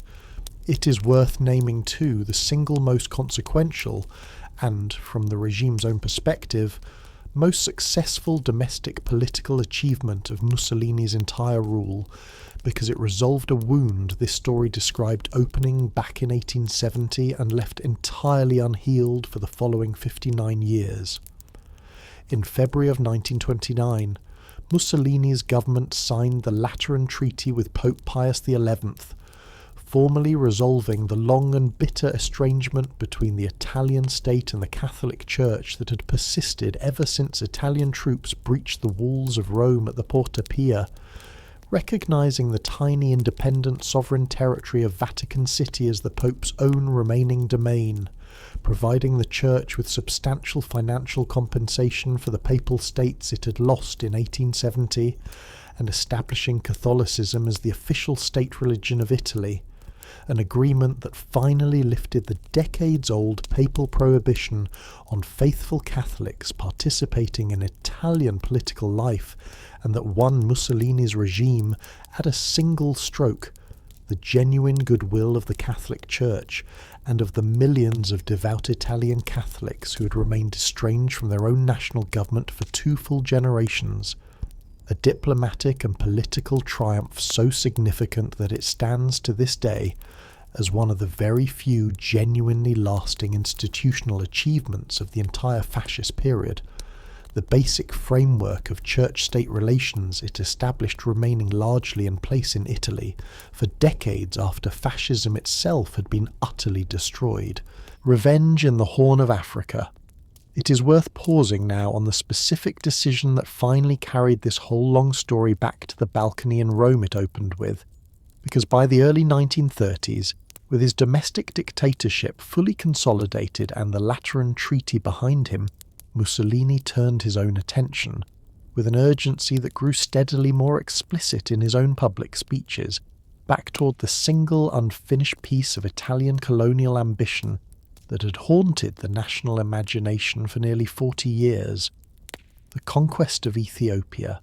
the one African kingdom that had humiliated a European power in open battle, and the one wound this story has already described festering, largely unaddressed, in the Italian national consciousness ever since the mountains above Adwa. It is worth naming plainly exactly how explicitly Mussolini's own regime framed the coming war in this language of long-delayed vengeance, because fascist propaganda across 1934 and 1935 invoked the memory of Adwa constantly and deliberately, publishing books, newsreels, and school textbooks that recast the 1896 defeat not as a closed historical episode, but as an open, unhealed national wound that only a new war fought with the full military might of a modern fascist state, rather than the under-equipped colonial expedition of Crispy's era, could finally close. It is worth naming, too, the specific and characteristically manufactured pretext Mussolini's government used to actually launch this war, because it follows, with an almost deliberate historical symmetry, the same pattern of engineered provocation this story has already described Cavour using against Austria back in 1859, though put to considerably darker purpose. In December of 1934, a border skirmish broke out at a remote desert oasis called Walwell. Well inside territory, Ethiopia itself regarded as unambiguously its own, between Ethiopian troops and an Italian colonial garrison that had in fact occupied the disputed oasis without any clear legal justification months earlier, a clash that killed several dozen soldiers on both sides, and that Mussolini's government immediately and loudly denounced as unprovoked Ethiopian aggression demanding satisfaction, a manufactured grievance Rome pressed, with mounting diplomatic aggression through 1935, even as Emperor Haile Selassie, who had succeeded to the Ethiopian throne in 1930, and who would prove, across the following years, a genuinely skilled and genuinely persistent diplomatic advocate for his own country's cause, appealed repeatedly and increasingly desperately to the League of Nations, the international body established after the First World War specifically to prevent exactly this kind of unprovoked great power aggression against a smaller member state, for protection and arbitration. It is worth pausing at some length on the League of Nations' own response to these appeals, because the organisation's ultimate failure to protect Ethiopia stands as one of the single most consequential diplomatic failures of the entire interwar period, a failure that emboldened, within only a few short years, the far more catastrophic aggressions of Nazi Germany that this story's sister episodes have already told you a great deal about. Ethiopia was, in fact, a full member state of the League of Nations, admitted in 1923, and its appeal for protection against an obviously aggressive and obviously unprovoked Italian invasion presented the League with precisely the kind of test case its own founding charter had been designed to handle, and the League's member states, and particularly Britain and France, the two powers whose genuine diplomatic and military weight might actually have deterred Mussolini, responded with a mixture of public condemnation and private calculation that ultimately amounted to doing almost nothing effective at all. Both governments privately far more concerned with keeping Mussolini's Italy as a potential diplomatic counterweight against an increasingly aggressive Hitler in Germany than with genuinely defending a distant African kingdom whose fate mattered to them, in the final calculation, considerably less than the shape of the wider European balance of power. When Italy formally invaded Ethiopia in October of 1935 without any declaration of war at all, the League did eventually vote to impose economic sanctions on Italy, a genuine and unprecedented collective action against a great power's naked aggression, but the sanctions were deliberately and consequentially incomplete, specifically excluding oil, the single commodity whose embargo might actually have crippled Italy's own capacity to wage a mechanized colonial war, a loophole that revealed, with painful clarity, exactly how little genuine resolve stood behind the League's own formal condemnation. It is worth naming honestly and at real length the specific and genuinely horrifying methods the Italian military commanded first by the aging Marshal Emilio de Bono, and, after de Bono's own progress was judged too slow by the considerably more ruthless Marshal Pietro Badoglio, actually used to conquer Ethiopia across the following 7 months, because this channel owes you the full and uncomfortable truth of this campaign rather than a sanitized version. And because these specific atrocities were, for decades afterward, deliberately minimized or omitted entirely from official Italian accounts of the war, facing an Ethiopian army that, despite Haile Selassie's own efforts at modernization, remained considerably less well armed than the force Menelik had commanded 40 years earlier, thanks in no small part to an international arms embargo that, in one of this story's bleaker ironies, the same League of Nations had imposed on both combatants equally, treating aggressor and victim with an even-handedness that left Ethiopia disproportionately disarmed. Italian forces employed modern aircraft, tanks, and motorized transport on a scale no African army could hope to match, and they employed too, in direct and repeated violation of the Geneva Protocol Italy itself had formally signed, a weapon this story has not yet had occasion to describe in such explicit terms: mustard gas, sprayed from aircraft over Ethiopian troop columns, villages, and by multiple credible contemporary and later historical accounts, over Red Cross field hospitals and ambulance convoys clearly marked with protective emblems, a chemical weapon whose use Mussolini personally authorized and whose scale modern historians estimate from surviving Italian military records killed tens of thousands of Ethiopian soldiers and civilians in a campaign of aerial poisoning that the Italian government would continue to officially deny for over 5 decades after the war's end, only formally acknowledging the use of chemical weapons in this campaign in 1996, 60 years after the fact. It is worth naming, too, a second and equally deliberately suppressed atrocity, because it occurred not during the initial conquest itself, but during the brutal occupation that followed, and it stands as one of the single worst civilian massacres of Italy's entire colonial history. In February of 1937, following a bomb attack on the Italian Viceroy Rodolfo Graziani, the same commander whose earlier campaigns pacifying Libya had already established his own personal reputation for exceptional colonial brutality,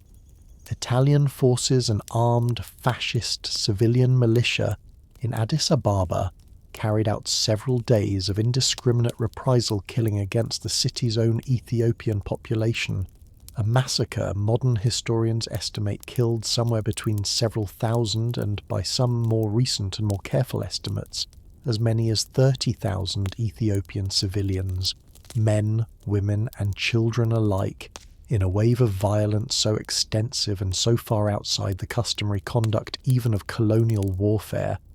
that it remained, for decades afterward, one of the least publicly acknowledged chapters of the entire fascist colonial record, a genuine act of mass killing that this channel, again, is not going to leave out of tonight's telling, simply because official Italian memory spent so long trying to leave it out of its own. Addis Ababa itself fell to Italian forces on the 5th of May 1936, Emperor Haile Selassie having fled the country days earlier, to begin a long exile during which he would deliver, before the League of Nations in Geneva that June, one of the single most quietly devastating speeches of the entire interwar period, warning the assembled delegates, with a prescience that would prove entirely and tragically accurate,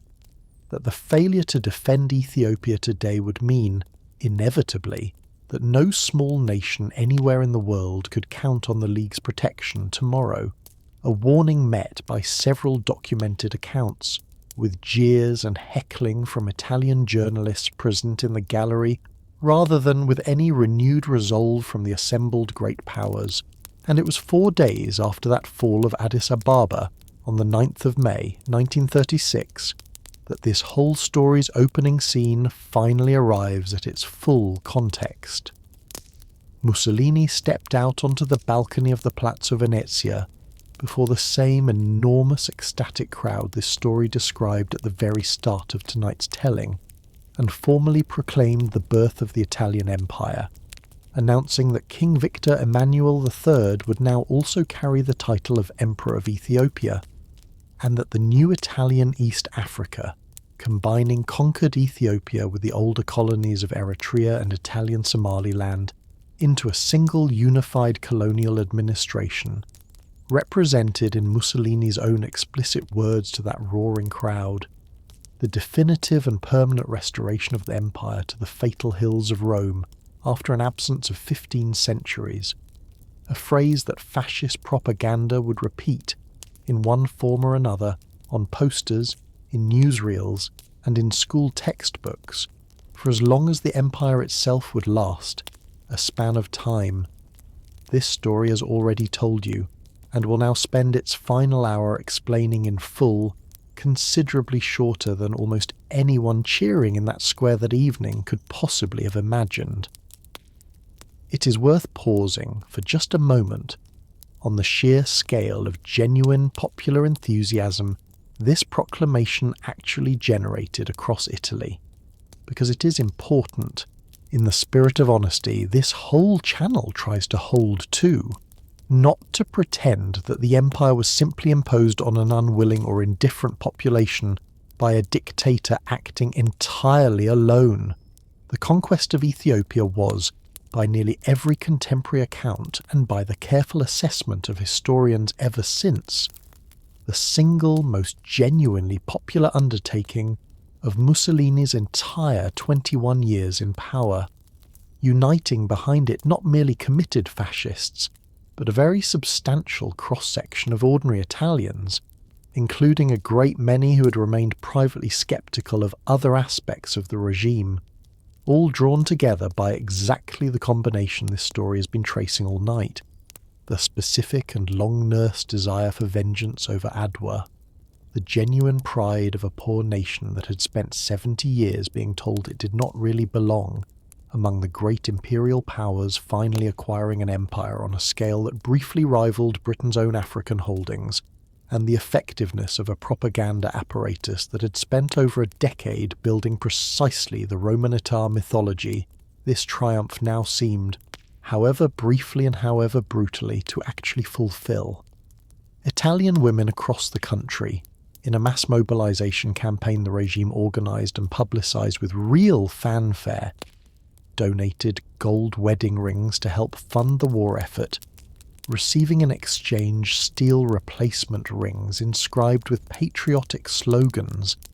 a detail that captures, in miniature, just how deeply this particular colonial war penetrated into the ordinary domestic life of a nation that had, for 2 full generations before it, watched every other major European power complete its own colonial empire, while Italy's own repeated attempts ended, again and again, in humiliation, delay, or outright disaster. A single night, held still. It is worth pausing, before we follow the story onward into occupation and eventual collapse, on the specific sensory texture of that 9th of May evening. This whole night has now circled back to twice,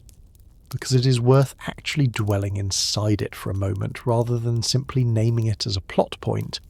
the way the opening of any long story on this channel eventually asks you to sit inside a single suspended moment before time starts moving forward again.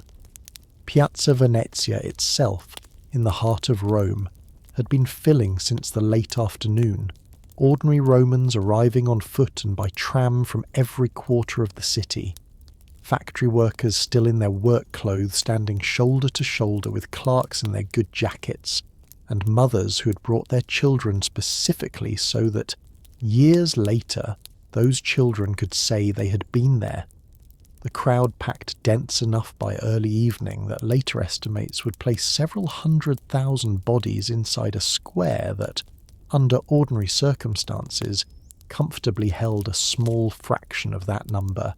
Heat and closeness, and the particular restless murmur of a crowd that has been standing for hours and knows something is finally about to happen, it is worth naming the specific sound that crowd actually produced when Mussolini finally stepped onto the balcony. Because contemporary accounts describe something closer to a physical wave than an ordinary cheer, a sound that one American correspondent present that evening described in a dispatch home as rolling back and forth across the square like weather,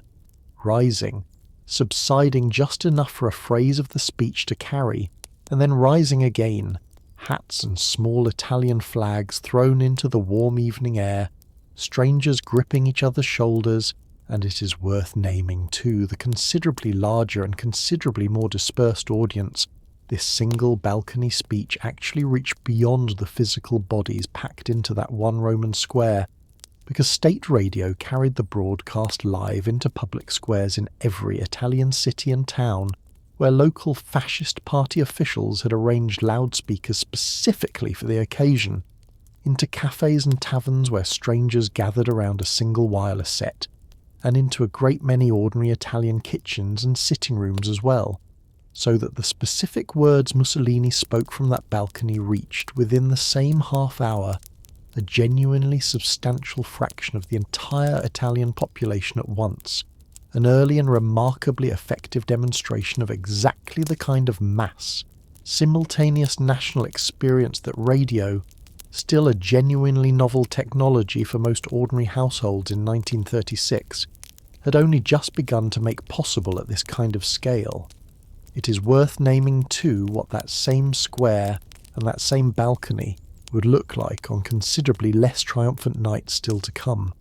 because this whole story has already told you where this particular building story eventually leads, and it is worth letting the two images sit beside each other for a moment rather than rushing past the comparison. The same Palazzo Venezia balcony from which Mussolini proclaimed an empire to a roaring crowd in 1936 is the balcony from which he would, within only a few years, announce Italy's entry into a war that would kill several 100,000 of his own people, address increasingly thin and increasingly less enthusiastic crowds gathered below it as that war turned against him, and finally fall silent altogether. In the summer of 1943, a building that had briefly held, in the collective memory of an entire nation, the single loudest and most jubilant sound this story has described all night, only to become, within less than a decade, an empty stage nobody particularly wanted to stand on anymore. Empire on paper. It is worth pausing now on what Italian East Africa actually looked like as a functioning colonial administration in the years immediately following its dramatic proclamation, because the gap between the imperial grandeur Mussolini had promised from that Roman balcony and the actual grinding reality of governing this new territory reveals a great deal about how thin and how brittle the whole fascist imperial project genuinely was beneath its own propaganda. The conquest of the major Ethiopian cities and the formal proclamation of empire had not, in fact, ended organised Ethiopian resistance at all, and Italian forces spent the following 5 years, right up until the empire's own final collapse, fighting a persistent and often genuinely effective guerrilla insurgency waged by so-called Arbonyoch, or patriot fighters, operating from Ethiopia's own extensive mountainous and difficult terrain, a resistance that never fully surrendered Italian control of the countryside, and that forced Rome to station, at real and continuing financial cost to an already strained imperial budget, a garrison numbering well over 100,000 troops simply to maintain even nominal control over a colony. Fascist propaganda had already declared fully pacified and permanently secured. It is worth naming, honestly, the specific and genuinely disturbing legal architecture Italian colonial administrators constructed to govern this new empire, because it reveals a racial ideology that fascist Italy had, for the first 15 years of Mussolini's rule, kept considerably less explicit and considerably less institutionalized than the racial doctrine Nazi Germany had already codified, In 1937, the Italian colonial administration formally criminalised what colonial law termed madamato, sexual and domestic relationships between Italian colonial men and African women, relationships that had, in practice, been genuinely common and until this point largely tolerated across decades of Italian colonial presence in East Africa, and the new laws punishing such relationships with imprisonment for the Italian partner involved were explicitly justified in the language of racial purity and the preservation of what fascist colonial theorists called prestigio di razza, the prestige of race, a formal legally codified system of racial segregation that barred mixed race children from Italian citizenship, restricted African access to certain public spaces and professions on explicitly racial grounds, and established, in its broad outlines, a colonial racial hierarchy genuinely comparable to the racial segregation systems other European colonial powers, and eventually the government of apartheid-era South Africa, would construct across the same period. It is worth naming too the direct and genuinely consequential link between this colonial racial legislation and a considerably more infamous piece of fascist law that followed only a year later, because historians of fascist Italy have increasingly come to see the two as part of a single, continuous ideological development rather than as separate and unrelated policies. In 1938, Mussolini's government issued the racial laws, a body of legislation that stripped Italy's own Jewish citizens, a community that had lived on the peninsula for well over 2,000 years, and that had in fact included a number of prominent early supporters of fascism itself, of Italian citizenship, banned Jewish students and teachers from public schools and universities, prohibited Jewish ownership of substantial businesses and property, and forbade marriage between Jews and other Italians, a body of domestic anti-Semitic legislation that Mussolini's own regime explicitly and publicly framed, in terms drawn directly from the vocabulary its own colonial administrators had already developed in East Africa, as a necessary extension of the same racial consciousness that safeguarding the empire's own colonial prestige required, a genuinely direct ideological line running from the racial laws governing conduct between Italian settlers and Ethiopian subjects to the laws that would, within a few short years, once Italy's own German ally began implementing the Holocaust across occupied Europe, place Italy's own Jewish population in mortal danger inside their own ancestral homeland. It is worth pausing briefly on the specific and genuinely staggering financial reality underlying this whole imperial project, because it explains a great deal about why the empire proved, in the end, so catastrophically unable to sustain itself once real war actually arrived. Italian East Africa never came remotely close to paying for itself. The promised economic bounty of the Fourth Shore, decades of colonial rhetoric about Ethiopian mineral wealth and agricultural potential, notwithstanding, proving in practice almost entirely illusory, the colony instead requiring massive and continuous subsidy from an Italian treasury that was, by the late 1930s, already badly strained by the costs of the Ethiopian war itself, by Mussolini's own increasingly expensive military rearmament program, and by a second, smaller colonial intervention that Italy launched, with the same characteristic overreach this story has traced across 7 decades now into the Spanish Civil War, sending tens of thousands of Italian troops to fight alongside General Francisco Franco's nationalist forces between 1936 and 1939 in a campaign that cost Italy real money and real lives, while yielding in the end essentially no direct benefit to Italy's own strategic position at all. A pattern of expensive, ideologically driven military overcommitment that would, within only a few more years, prove genuinely fatal to the entire imperial project this story has spent so long describing being built Albania, the road to war, and the ally who outpaced him. It is worth pausing now on the specific and genuinely revealing final colonial acquisition Mussolini's Italy made before the far larger war that would destroy everything else this story has described building, because it illustrates with real clarity exactly how much Mussolini's own foreign policy had, by the late 1930s, become a matter of anxious, almost compulsive imitation of his increasingly dominant German ally. On Good Friday, the 7th of April 1939, Italian forces invaded the small neighbouring kingdom of Albania, a country already substantially within Italy's own economic and political orbit through years of prior financial and military penetration, and overwhelmed its token defensive resistance within days, forcing King Zog to flee into exile and adding, to the imperial title Victor Emmanuel already held, as King of Italy and Emperor of Ethiopia, a third crown as King of Albania. It is worth naming, honestly, exactly what drove the timing of this comparatively minor conquest, because it had considerably less to do with any genuine strategic necessity than with Mussolini's own wounded pride at having been repeatedly outpaced,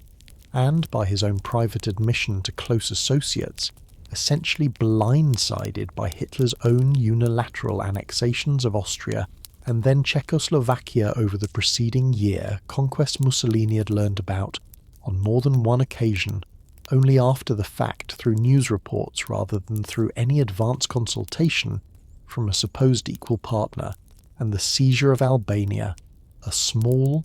comparatively easy, and largely symbolic conquest, represented Mussolini's own attempt to demonstrate to Hitler and to the wider world alike that fascist Italy remained an independent and assertive imperial power in its own right, rather than merely Germany's increasingly subordinate junior partner. It is worth naming plainly the specific and genuinely fateful alliance Mussolini formalised with Hitler's Germany only weeks after the Albanian conquest, because it commits Italy, in terms considerably more binding and considerably more dangerous than the old Triple Alliance this story described Italy abandoning back in 1915, to a partnership whose consequences would prove entirely disproportionate to any actual benefit Italy itself stood to gain from it. In May of 1939, Italy and Germany signed the Pact of Steel, a formal military alliance obligating each power to support the other automatically in the event of war, an agreement Mussolini's own foreign minister and son-in-law, Galeazzo Ciano, privately regarded, according to his own later diaries, with genuine alarm, recognising, with a clarity that Mussolini himself only intermittently shared, that Italy's own military and industrial capacity remained entirely unprepared for the kind of general European war this pact now bound the country to join, whenever Hitler's own considerably more aggressive timetable ultimately demanded it. When Germany invaded Poland in September of 1939 and triggered the wider Second World War, Mussolini, aware, with unusual and genuinely accurate self-knowledge,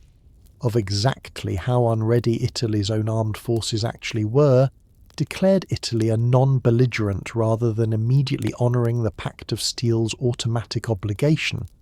a hesitation that lasted only until June of 1940, when France had already collapsed under the weight of Germany's own stunningly rapid invasion, and Mussolini, calculating in one of the single most consequential and most transparently opportunistic decisions of his entire career, that a swiftly defeated France offered easy plunder for minimal cost, declared war on both Britain and an already prostrate France, a decision his own military chiefs had begged him to delay, and one that would, within less than 3 years, bring the entire imperial edifice this story has spent so long describing crashing down in ruins. The warnings nobody wanted to hear. It is worth pausing, honestly, on exactly how loudly and how specifically Mussolini's own senior military commanders warned him against this decision, because it is a genuinely striking case of a leader ignoring precisely the people whose entire professional job was to tell him the truth he did not want to hear. Marshal Pietro Badoglio, then serving as chief of the Italian General Staff and the same commander, this story has already described conquering Ethiopia, told Mussolini directly in a series of meetings across the winter and spring of 1939 and 1940 that Italy's own armed forces remained years away from genuine readiness for a major European war, citing shortages that Badoglio's own staff had documented in exhaustive and repeatedly ignored detail: insufficient tanks, insufficient modern aircraft, an artillery park still relying, in a great many units, on guns left over from the First World War, and reserves of raw materials, fuel and steel and rubber above all, sufficient, by the General Staff's own careful accounting, for a few months of intensive fighting at most, rather than the sustained multi-year war Hitler's own Germany was visibly preparing to wage. It is worth naming plainly that this was not merely Badoglio's own private assessment, it was echoed in the same period by Mussolini's own foreign minister and son-in-law Ciano, whose diary entries from these months, the same diary this story will return to shortly as one of its own key sources, record a genuine and growing alarm at Mussolini's evident determination to enter the war regardless of what his own military and diplomatic advisers were telling him. Ciano recording, in one frequently cited entry, his own private conviction that Mussolini wanted the war not because Italy was ready for it, but because he could not bear the humiliation of watching Hitler complete an entire European conquest without Italy's own name attached to any part of it. It is worth naming too that Mussolini's own initial declaration of non-belligerence in September of 1939, the position this story has already described him adopting when the wider war first broke out, was itself substantially the product of these same warnings. Finally, if only temporarily being heeded, Badoglio and the Italian General Staff having persuaded Mussolini, in the war's opening days, that immediate entry alongside Germany risked genuine and rapid military catastrophe. And it is worth sitting for a moment with the specific and genuinely tragic irony that follows from that fact, because the same warnings that succeeded in restraining Mussolini for 9 months failed completely once France's own sudden and stunning collapse in May and June of 1940 convinced him that the war was already effectively won, and that Italy's own unreadiness, whatever Badoglio kept insisting about tanks and fuel and artillery, no longer mattered. A colonizer's mathematics familiar from every earlier chapter in this story now inverted into something considerably more reckless, not a calculated colonial gamble against a supposedly weaker adversary, but a calculated gamble that the shooting itself would essentially be over before Italy's own well-documented unreadiness could actually be tested.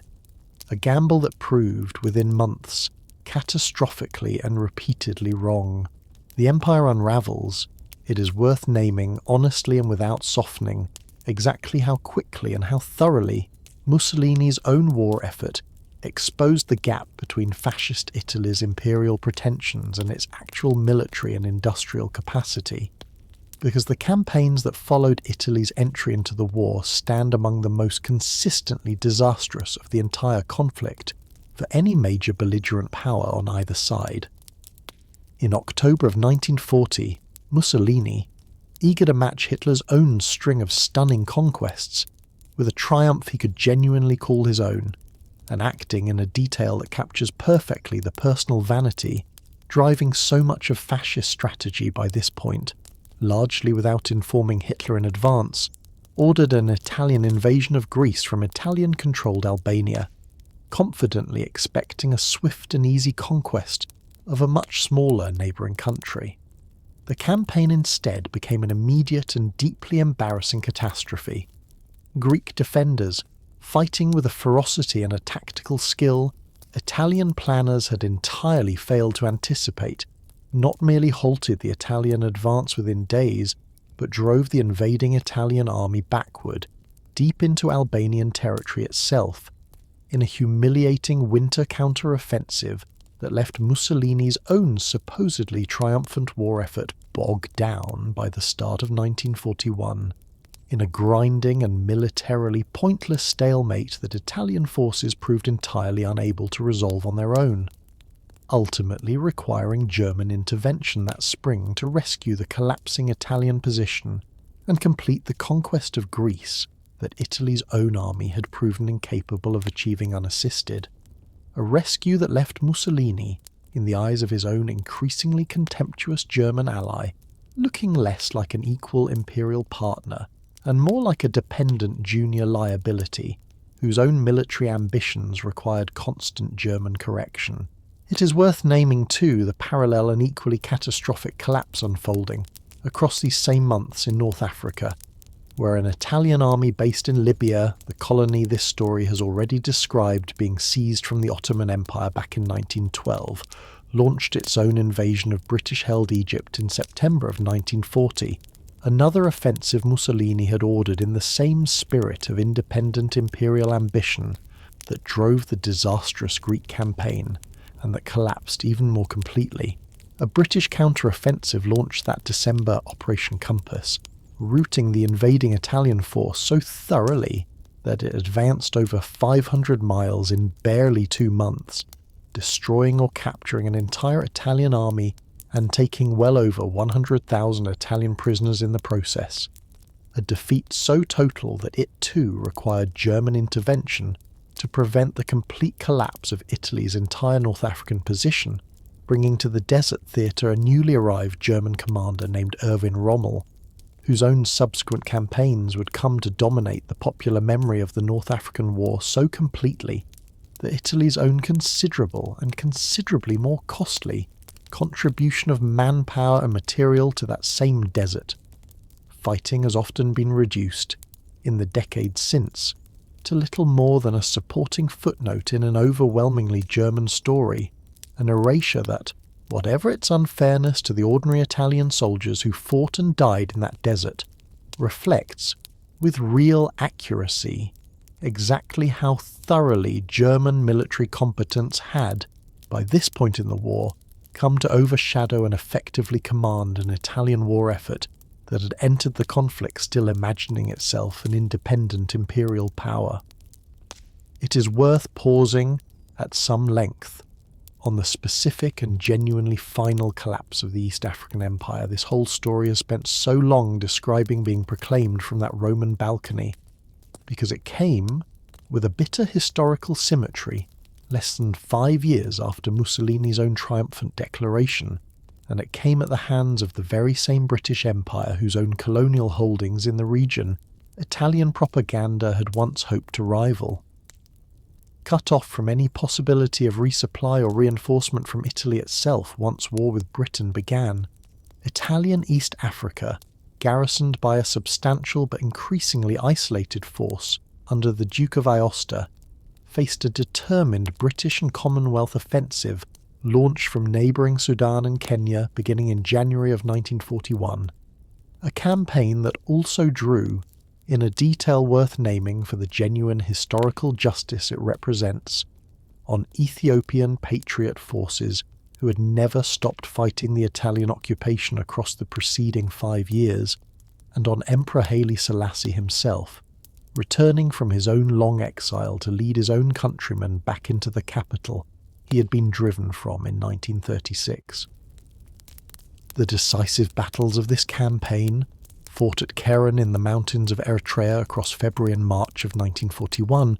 and finally at Amba Alagi in May, where the Duke of Aosta himself formally surrendered the remnants of his own encircled and exhausted garrison, brought an end, in barely 4 months of fighting, to an empire Mussolini had spent decades building toward, and had held, in the end, for a little under 5 years, Haile Selassie entering Addis Ababa in triumph on the 5th of May 1941. In a detail this story cannot resist naming for its own precise and pointed symmetry, exactly 5 years to the day after Italian forces had first taken the very same city from him.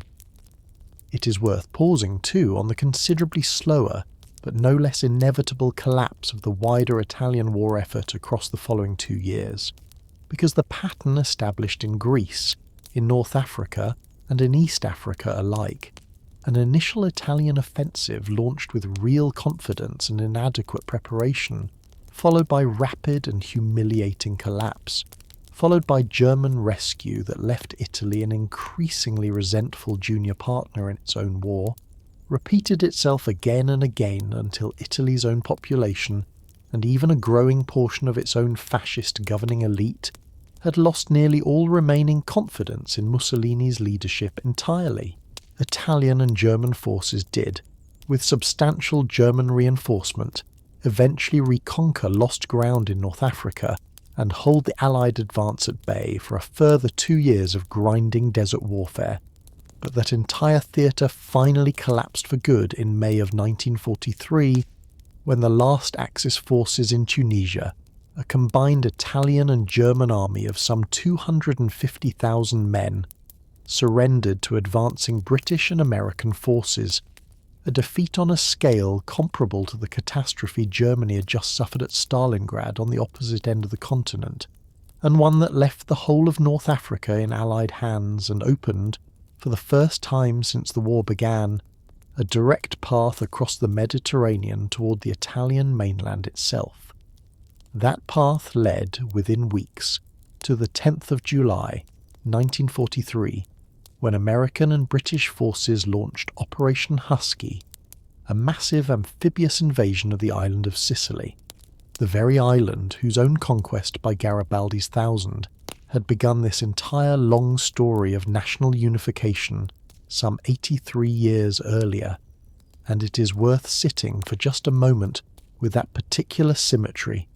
an island where the whole project of a unified Italian nation had first been won by force, now becoming the island where that same nation's fascist imperial adventure would finally begin, unmistakably to come apart. Sicily fell to Allied forces within barely 5 weeks of fighting,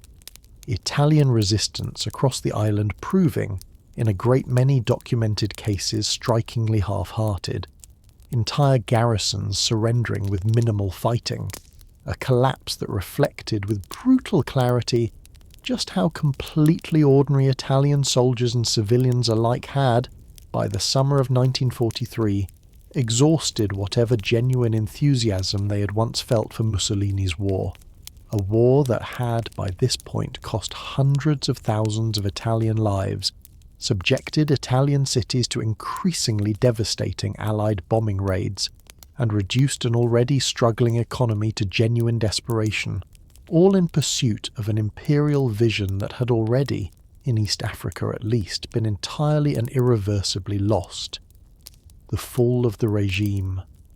It is worth pausing now on the specific and genuinely dramatic sequence of events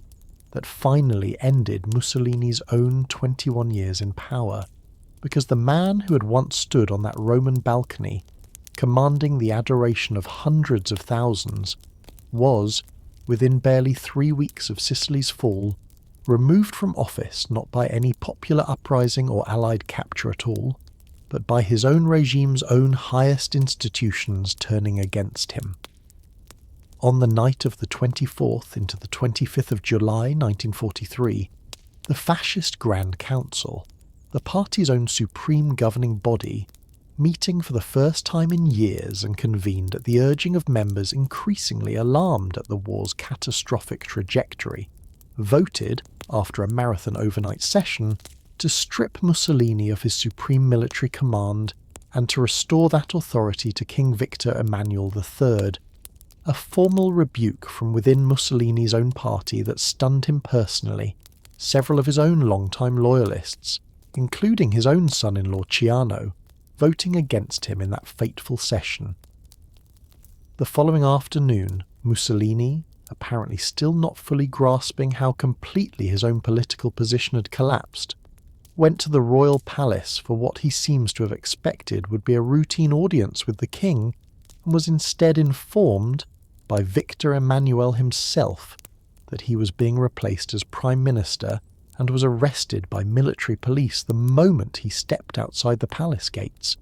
bundled into an ambulance and driven away to the first of several secret locations where he would be held over the following weeks as a prisoner of the very state he had ruled unchallenged for over 2 decades.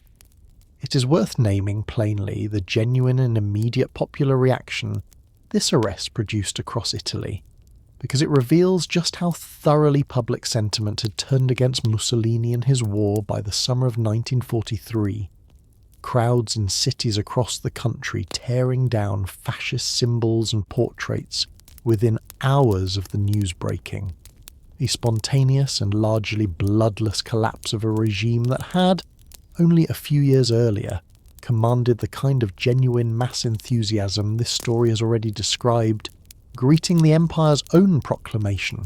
The new government, formed under the elderly Marshal Pietro Badoglio, the same commander this story has already described conquering Ethiopia with such brutal efficiency in 1936, publicly maintained for the following 45 days that Italy would continue fighting alongside its German ally, a declaration few observers on either side of the conflict took entirely seriously, while secretly negotiating through back channels an armistice with the Allied powers, an armistice finally signed in early September and announced publicly on the 8th of September 1943, catching German forces already stationed throughout the Italian peninsula, who had anticipated exactly this kind of Italian defection for weeks and had prepared accordingly, entirely unsurprised and immediately ready to act. It is worth pausing at some length on the genuinely chaotic and genuinely tragic days that followed that armistice announcement, because they produced, for the ordinary Italian soldiers caught up in them, a catastrophe nearly as severe as any single battlefield defeat this story has already described. With no clear orders issued from a royal government that had, in the chaos of the armistice announcement, fled Rome for the safety of Allied-controlled southern Italy, without leaving behind any coherent plan for how the roughly 1 million Italian soldiers still under arms across Italy, the Balkans and the Mediterranean should actually respond to their former allies' now openly hostile forces, German troops moved swiftly and with brutal efficiency to disarm, capture, and in many cases execute Italian units that attempted to resist, an operation that took several 100,000 Italian soldiers prisoner within days, and that produced, in a number of specific and genuinely horrifying incidents, most notoriously the massacre of the Italian garrison on the Greek island of Cephalonia, where German forces executed somewhere in the range of 5,000 Italian soldiers who had refused to surrender their weapons, some of the worst atrocities German forces would commit against any of their own former allies throughout the entire war. It is worth naming too the specific and genuinely bizarre final act Hitler personally ordered in response to Mussolini's own arrest and imprisonment, because it kept the deposed dictator's own story running for a further 20 months, even after his own regime had already, in every practical sense, ceased to exist. On the 12th of September 1943, a squad of German commandos under an SS officer named Otto Skorzeny located Mussolini,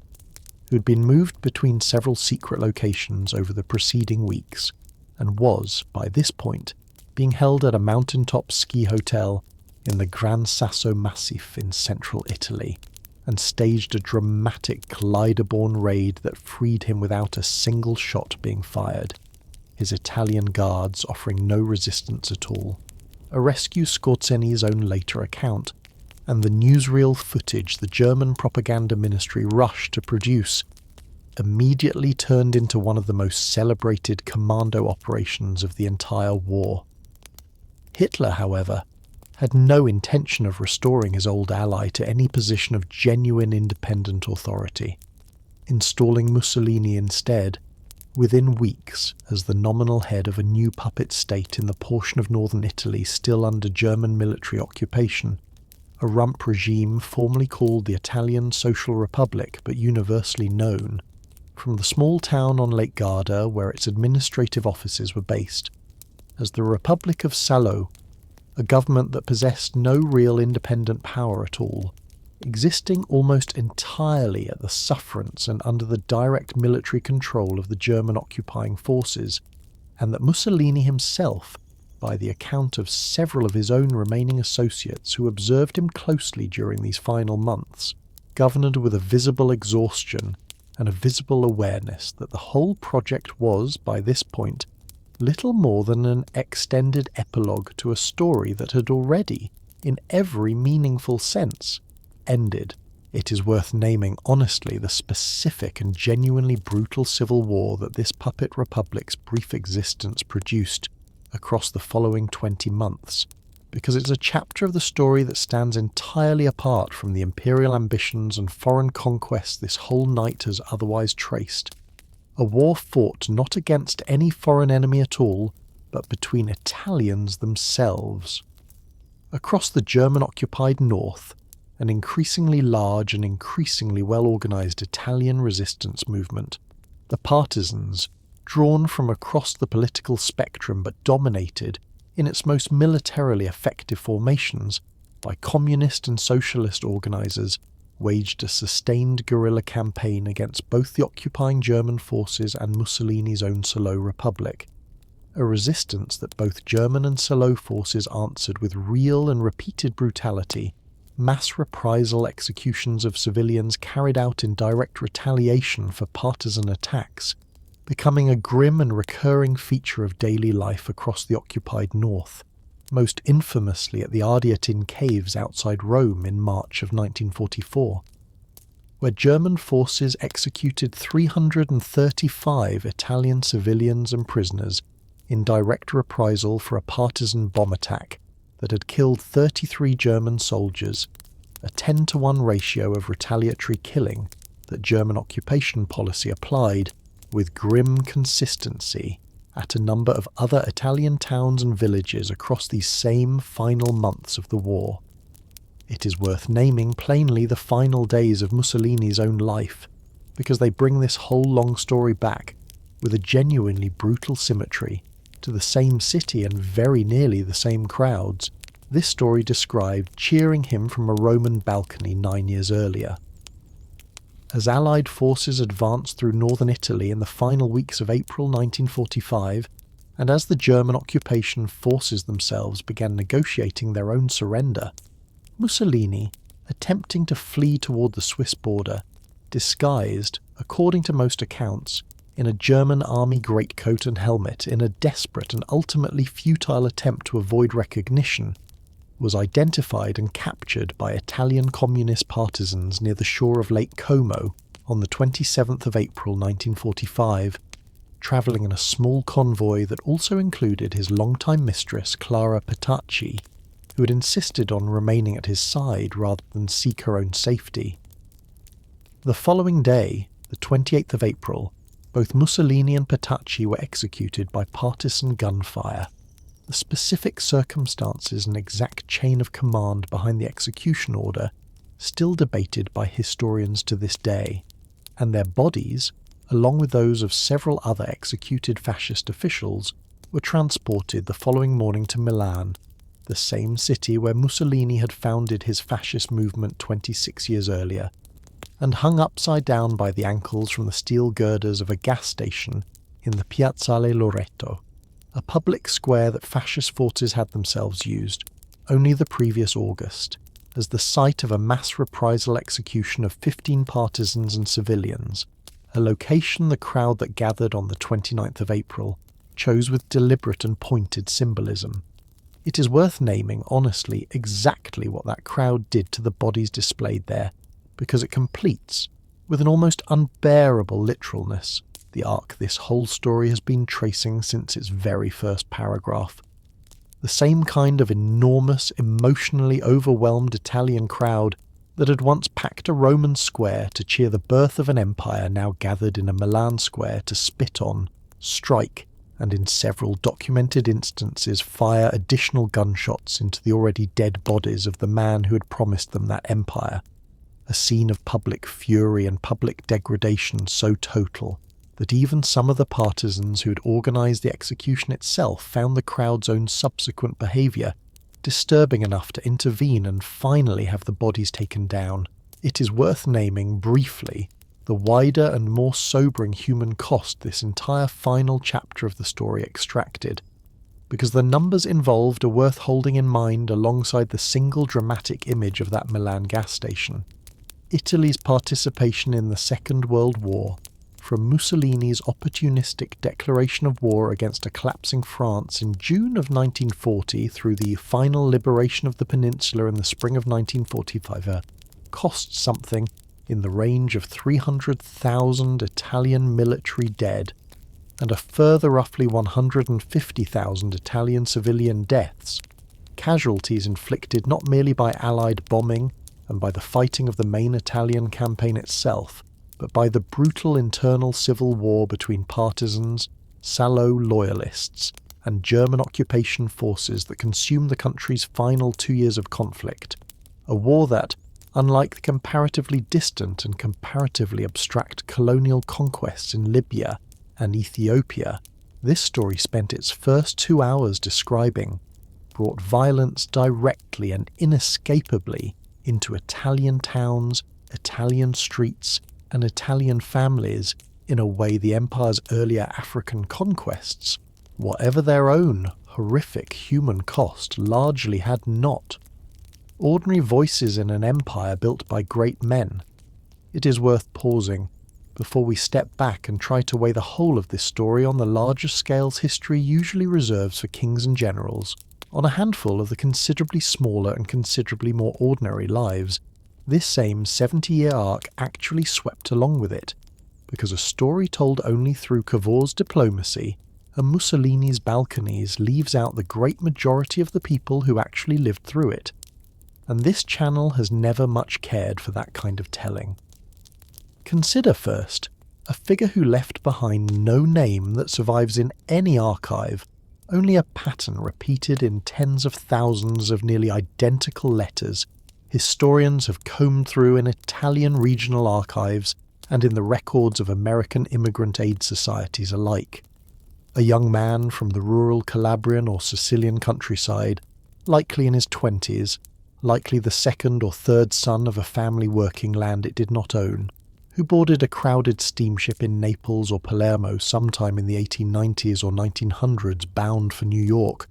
carrying, in the overwhelming majority of surviving cases, no more than a single change of clothes, a small sum of money sewn into a jacket lining, and an address, often barely legible, of a cousin or a fellow villager already settled somewhere in an American tenement district. The letters these men and women sent home, a genre historians call the remittance letter, follow a recognizable and genuinely moving pattern across thousands of surviving examples, brief, plainly written, dwelling less on any romantic vision of American opportunity than on the specific practical details that mattered most to a family back in a village still struggling under exactly the poverty a unified Italy had promised at its founding to finally lift, wages earned, money sent home in the same envelope, homesickness mentioned briefly and almost apologetically before the letter returns to the practical business of survival. It is worth naming plainly that the aggregate weight of these ordinary letters and the money enclosed within them, the remittances that 13 million emigrants sent back across the Atlantic to families still living in the kingdom that had, in its own official rhetoric, promised them a share in national greatness,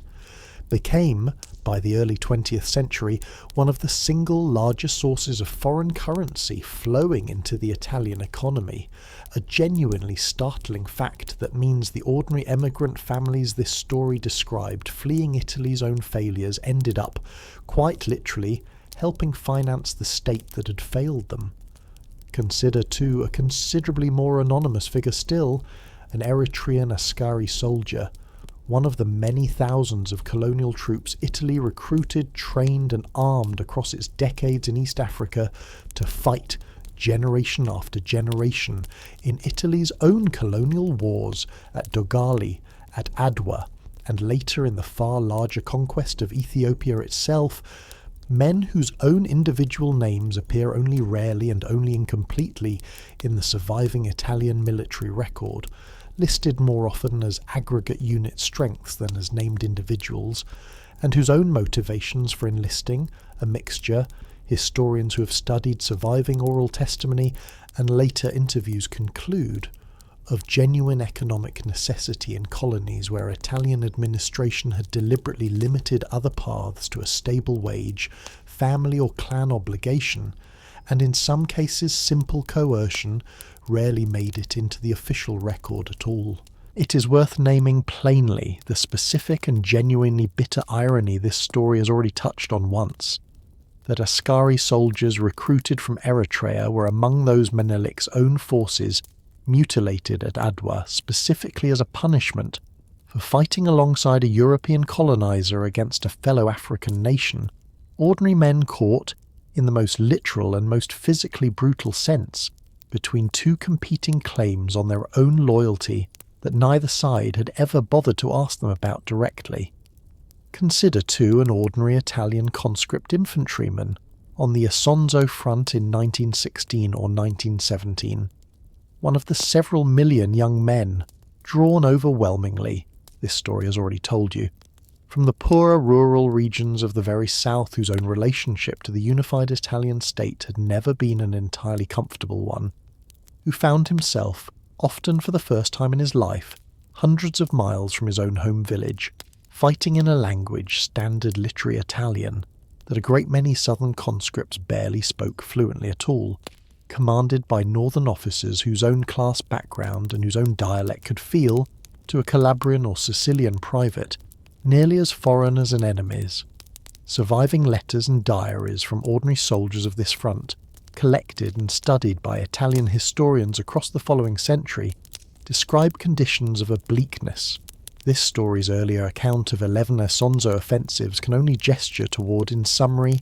lice, dysentery, a bitter alpine cold that killed soldiers through frostbite and exposure in numbers that rivaled combat casualties in the war's worst winters, and a command culture under Cadorna so harsh that surviving letters describe men more afraid, in a great many recorded instances, of their own officers' summary discipline than of the Austrian guns across no man's land, a fear that later Italian historians studying the specific phenomenon of decimation have concluded profoundly shaped how an entire generation of ordinary Italian men experienced their own nation's demands on them. And consider finally a figure this story has already named once in passing, but whose own domestic gesture deserves a slightly longer pause: the ordinary Italian housewife who walked to a public collection point in the autumn of 1935, in a city or a village anywhere across the peninsula, and handed over her own gold wedding band to help fund the war in Ethiopia, receiving in exchange a plain steel ring stamped with a patriotic inscription, an act that fascist newsreels filmed and celebrated by the thousands, and that represented, for a great many of the ordinary women who actually did it, not merely political theatre staged for a propaganda camera, but a genuine, deeply felt act of national sacrifice, the same complicated mixture of authentic popular belief and state-manufactured spectacle that runs through so much of this entire story, and that makes the empire this whole night has described considerably harder to file away as simply one bad man's project imposed on an unwilling nation, because a great many perfectly ordinary people, for reasons this story has tried honestly to explain rather than simply condemn, chose for a little while at least to believe in it, both hands held open at once.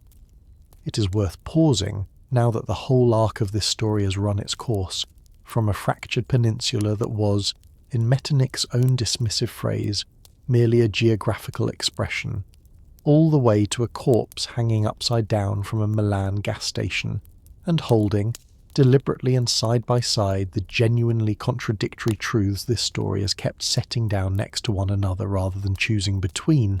because a fair accounting of the Italian Empire, like every empire this channel has ever told you about, requires both hands open at once rather than a single clean verdict. In one hand, then, sits the genuine and considerable achievement of unification itself, a peninsula that had fractured, this story told you at the very start, into competing pieces for 13 centuries,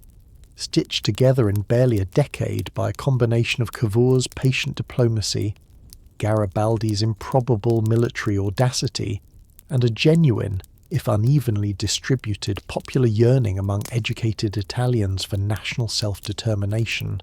an achievement that gave tens of millions of people a shared legal code, a shared currency, a shared railway network, and eventually, however slowly and however incompletely, a shared political voice, at a moment when a great many other multi-ethnic empires across Europe were still holding their own diverse populations together through raw dynastic force rather than any genuine national consent. In that same hand sits, too, the real administrative and infrastructural modernisation Cavour's Piedmont pioneered, and a unified Italy eventually extended, however unevenly, across the peninsula, the humanitarian legacy that grew, almost by accident, out of the carnage at Solferino, and the genuine constitutional and parliamentary tradition, however narrow its early franchise and however badly it would eventually be dismantled by fascism, that gave Italy, for the 6 decades between unification and Mussolini's march on Rome, one of the more genuinely functioning representative governments anywhere on the European continent. In the other hand sits everything this story has refused to look away from across the telling, a unification that treated its own newly conquered south, this story named plainly, with a colonial condescension barely distinguishable from the language European administrators used to describe Africa and Asia, and that answered southern resistance to northern rule, with a counterinsurgency war that killed thousands of Italy's own newest citizens within months of the kingdom's own proclamation. A colonial project in East Africa built, from its very first treaty at Wuchale, on deliberate diplomatic deception, and pursued, across 7 decades, through the massacre of Libyan oasis villages, the amputations Menelik ordered at Adwa answered 40 years later by mustard gas dropped from Italian aircraft onto Red Cross ambulances, and a reprisal massacre in Addis Ababa that killed thousands of civilians in a matter of days. A set of racial laws, first tested on colonial subjects in East Africa, and then turned, within a single year, against Italy's own ancient Jewish community. And a fascist dictatorship that dismantled, with real and sustained violence, the very parliamentary institutions unification's own liberal architects had spent decades building, only to drag the whole nation into a war that killed several 100,000 of its own people in pursuit of an imperial fantasy that had already, by the time most of those deaths occurred, been irreversibly lost on the battlefield. It is worth naming, too, one final and genuinely uncomfortable asymmetry this story has traced without yet naming outright, because it distinguishes the Italian case from a number of the other empires this channel has already told you about, and it deserves, in the spirit of fairness this whole section is built around, to be stated plainly rather than left for the listener to infer alone. Unlike Britain or France, whose own colonial reckonings have unfolded, however slowly and however incompletely, across decades of public debate, formal apology, and at least partial historical reckoning, Italy's own colonial and fascist past remained, for the better part of half a century after 1945, remarkably and specifically under-examined within Italy's own domestic public memory. The post-war Italian state that emerged from the ashes of Salo choosing, in a great many documented instances, simple national forgetting over reckoning, war crimes, trials for Italian colonial atrocities in Ethiopia and Libya, essentially never proceeding at all, in sharp contrast to the trials pursued, however imperfectly, against German war criminals in the same post-war years, a pattern historians have come to call, with real justification, the myth of the good Italian, a comforting national self-image, genuinely believed by a great many ordinary Italians across the following decades that fascist Italy's own colonial and wartime conduct had been, somehow, gentler and more humane than Nazi Germany's, an image the actual documented record this story has walked you through tonight, the mustard gas over Ethiopian villages, the Addis Ababa massacre, the reprisal executions of the Salo years, does not, on any honest reading, actually support. Nobody counted, and so nobody knows. It is worth pausing before we move on to where this story's own evidence actually comes from, on a specific and genuinely uncomfortable gap running beneath nearly every number this whole night has given you, because the plain truth is that a great many of the dead this story has asked you to hold in mind tonight were never properly counted at all.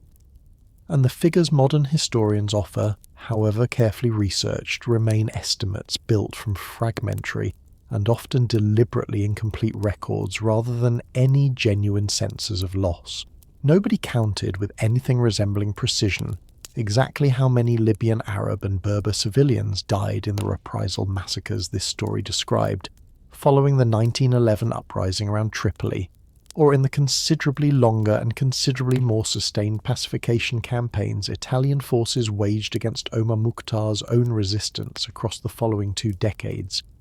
Campaigns that included, in their final and most brutal phase during the early 1930s, the forced internment of a substantial portion of the entire Cyrenaican population in concentration camps where disease and malnutrition killed, by the most careful modern estimates available, tens of thousands of people, an episode this story has not yet had occasion to name directly, and that Italian colonial administrators at the time kept remarkably poor and remarkably self-serving records of. The actual death toll inside those camps a matter of historical reconstruction rather than any contemporaneous official count. Nobody counted either, with any real precision, the full civilian toll of the mustard gas campaign this story described across Ethiopia in 1935 and 1936, because the villages and the pastoral communities most exposed to aerial chemical bombardment were, in a great many cases, precisely the remote highland and lowland communities, least likely to have their own losses recorded by anyone at all. Italian military records concerned chiefly with combatant casualties among Ethiopia's organised forces, rather than with the civilian herders and farmers, whose fields and water sources the same chemical agents contaminated for years afterward. So that modern estimates of the campaign's full human cost necessarily rest on considerably rougher extrapolation than the more precisely documented military engagements this story has otherwise been able to describe in specific numbers, and nobody counted with anything like completeness the total civilian toll of the Addis Ababa massacre this story described in February of 1937, the estimates ranging, across different historians and different archival approaches, from a low of several thousand to a high, in Ian Campbell's more recent and more exhaustively researched accounting, of closer to 20 or 30,000, a discrepancy of an entire order of magnitude that exists, quite simply, because the Italian occupation authorities who carried out those killings had every institutional incentive to undercount them at the time, and because Ethiopian record-keeping capacity in an occupied capital under active military reprisal was, for entirely understandable reasons, in no position to compile any more reliable count of its own. It is worth sitting, honestly, with what that gap actually means, because it is not merely an academic footnote about historical methodology. It is a genuine and permanent loss, tens of thousands of specific individual human beings, each with their own name and their own family and their own particular Tuesday afternoon in February of 1937, reduced now to nothing more precise than a range between 2 very large and very uncertain numbers, and it is worth remembering, the next time any single, clean death toll from this story or any other gets repeated as though it were a settled fact, that behind nearly every such number sits exactly this same kind of quiet, permanent uncertainty, an uncertainty that is not the fault of the historians doing their honest best with what survives, but of the empires that never thought the people they were killing were worth counting carefully in the first place. How do we actually know all of this? It is worth pausing before we let this long night finally draw toward its close on where a story like the one you've just spent several hours listening to actually comes from, because the sources behind it are themselves marked, every one of them, by the specific loyalties and specific blind spots of the people who wrote them, and a channel that tries to tell history honestly owes you at least a brief accounting of whose eyes we've been borrowing all night.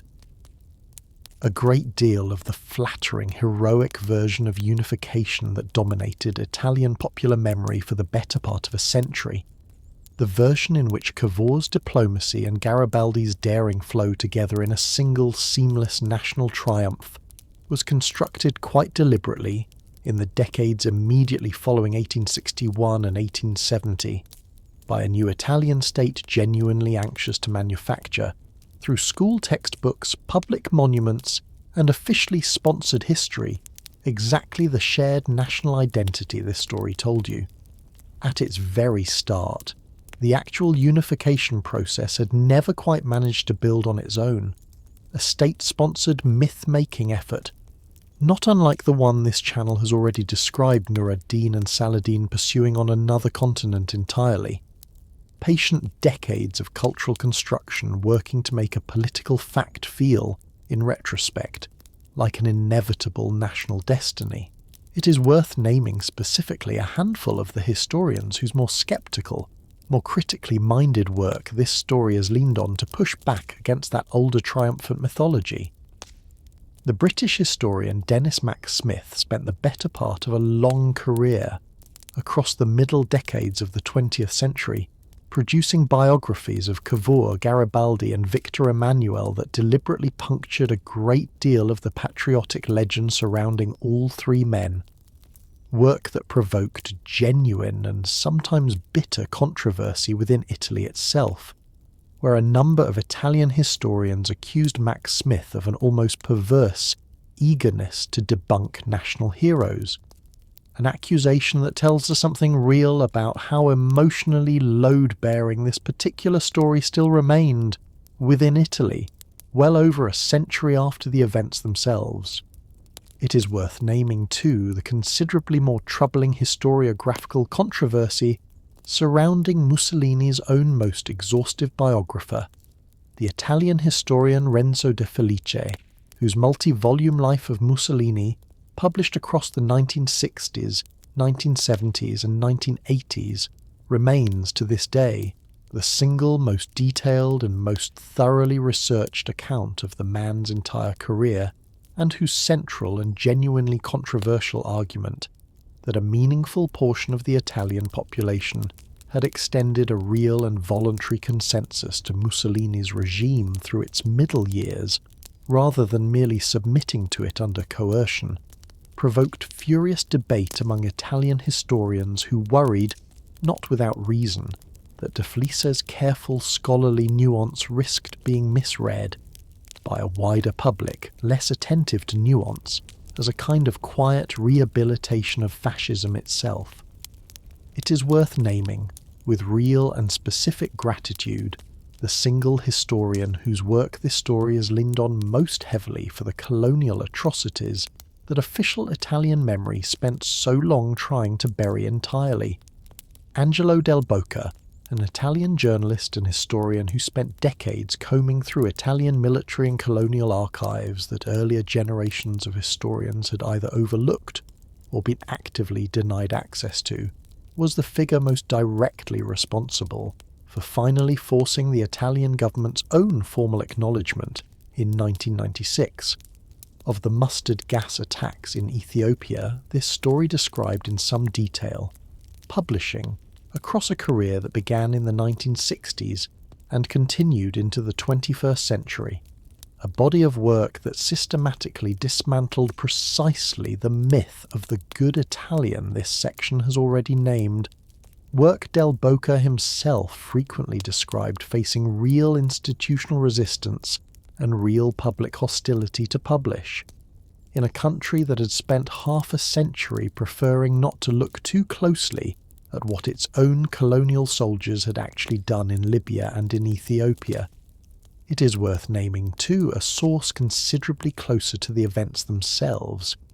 because it offers a genuinely rare view from inside the regime's own innermost circle in its final years. Galeazzo Ciano, Mussolini's own son-in-law and foreign minister, kept a detailed private diary throughout his years in office, a diary that survived the war and that has become, for historians of the fascist period, an invaluable and often startlingly candid record of the regime's own internal doubts, rivalries, and, in its final entries, its own dawning recognition of catastrophe. A diary whose author would himself be executed on Mussolini's own explicit order in January of 1944 for his role in voting against his father-in-law at that fateful Grand Council meeting the previous July. A genuinely bleak final detail that reminds us, as this whole story has tried to remind you more than once tonight, that fascism's own violence did not, in the end, spare even those who had once stood closest to the balcony.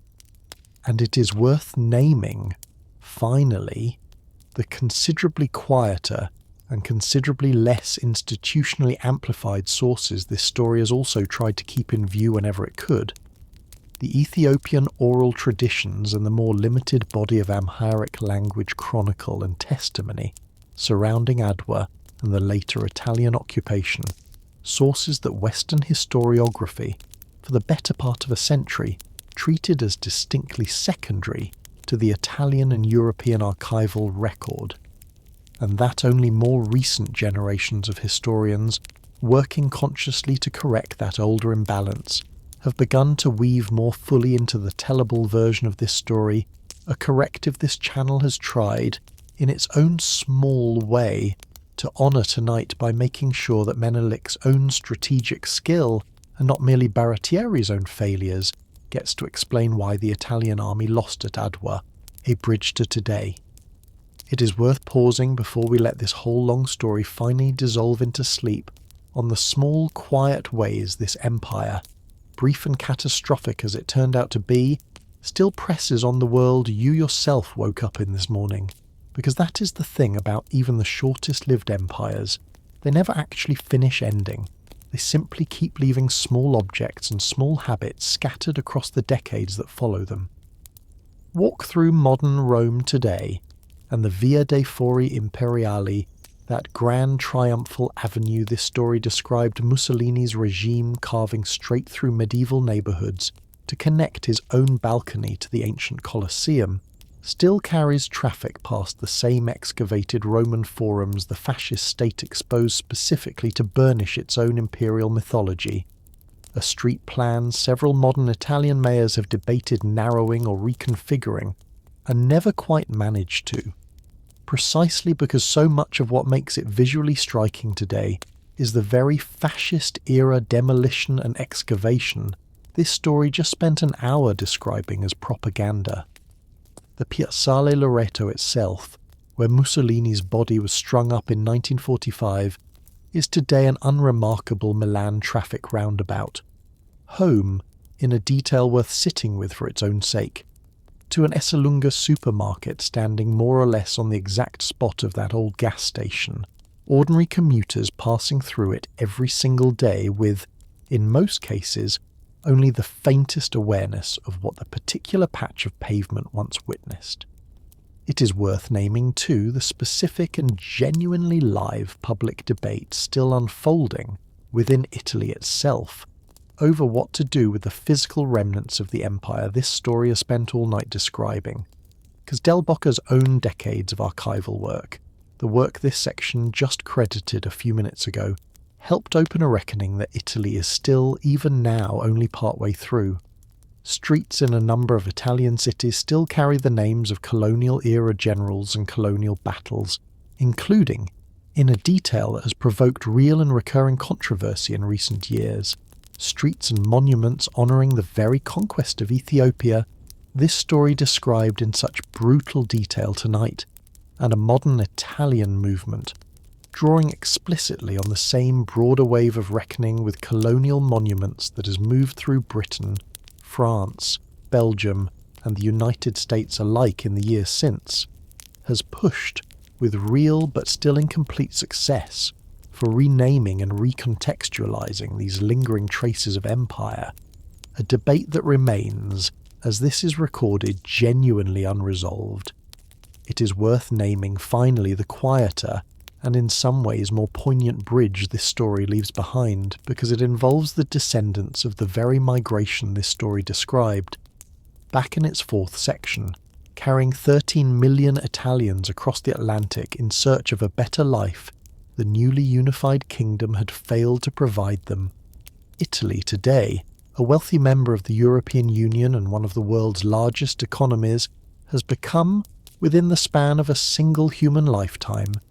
a destination for exactly the kind of desperate cross-Mediterranean migration it once sent outward instead. Boats carrying migrants from Libya, from the Horn of Africa, from Eritrea and Somalia and Ethiopia, the very territories this story has spent so long describing Italy once colonising, now regularly arriving on Italian shores seeking exactly the refuge and the opportunity that an earlier generation of Italians once sought on the far side of the same ocean their own emigrant ships had crossed a century before. A historical inversion that a number of Italian writers and journalists have themselves noted,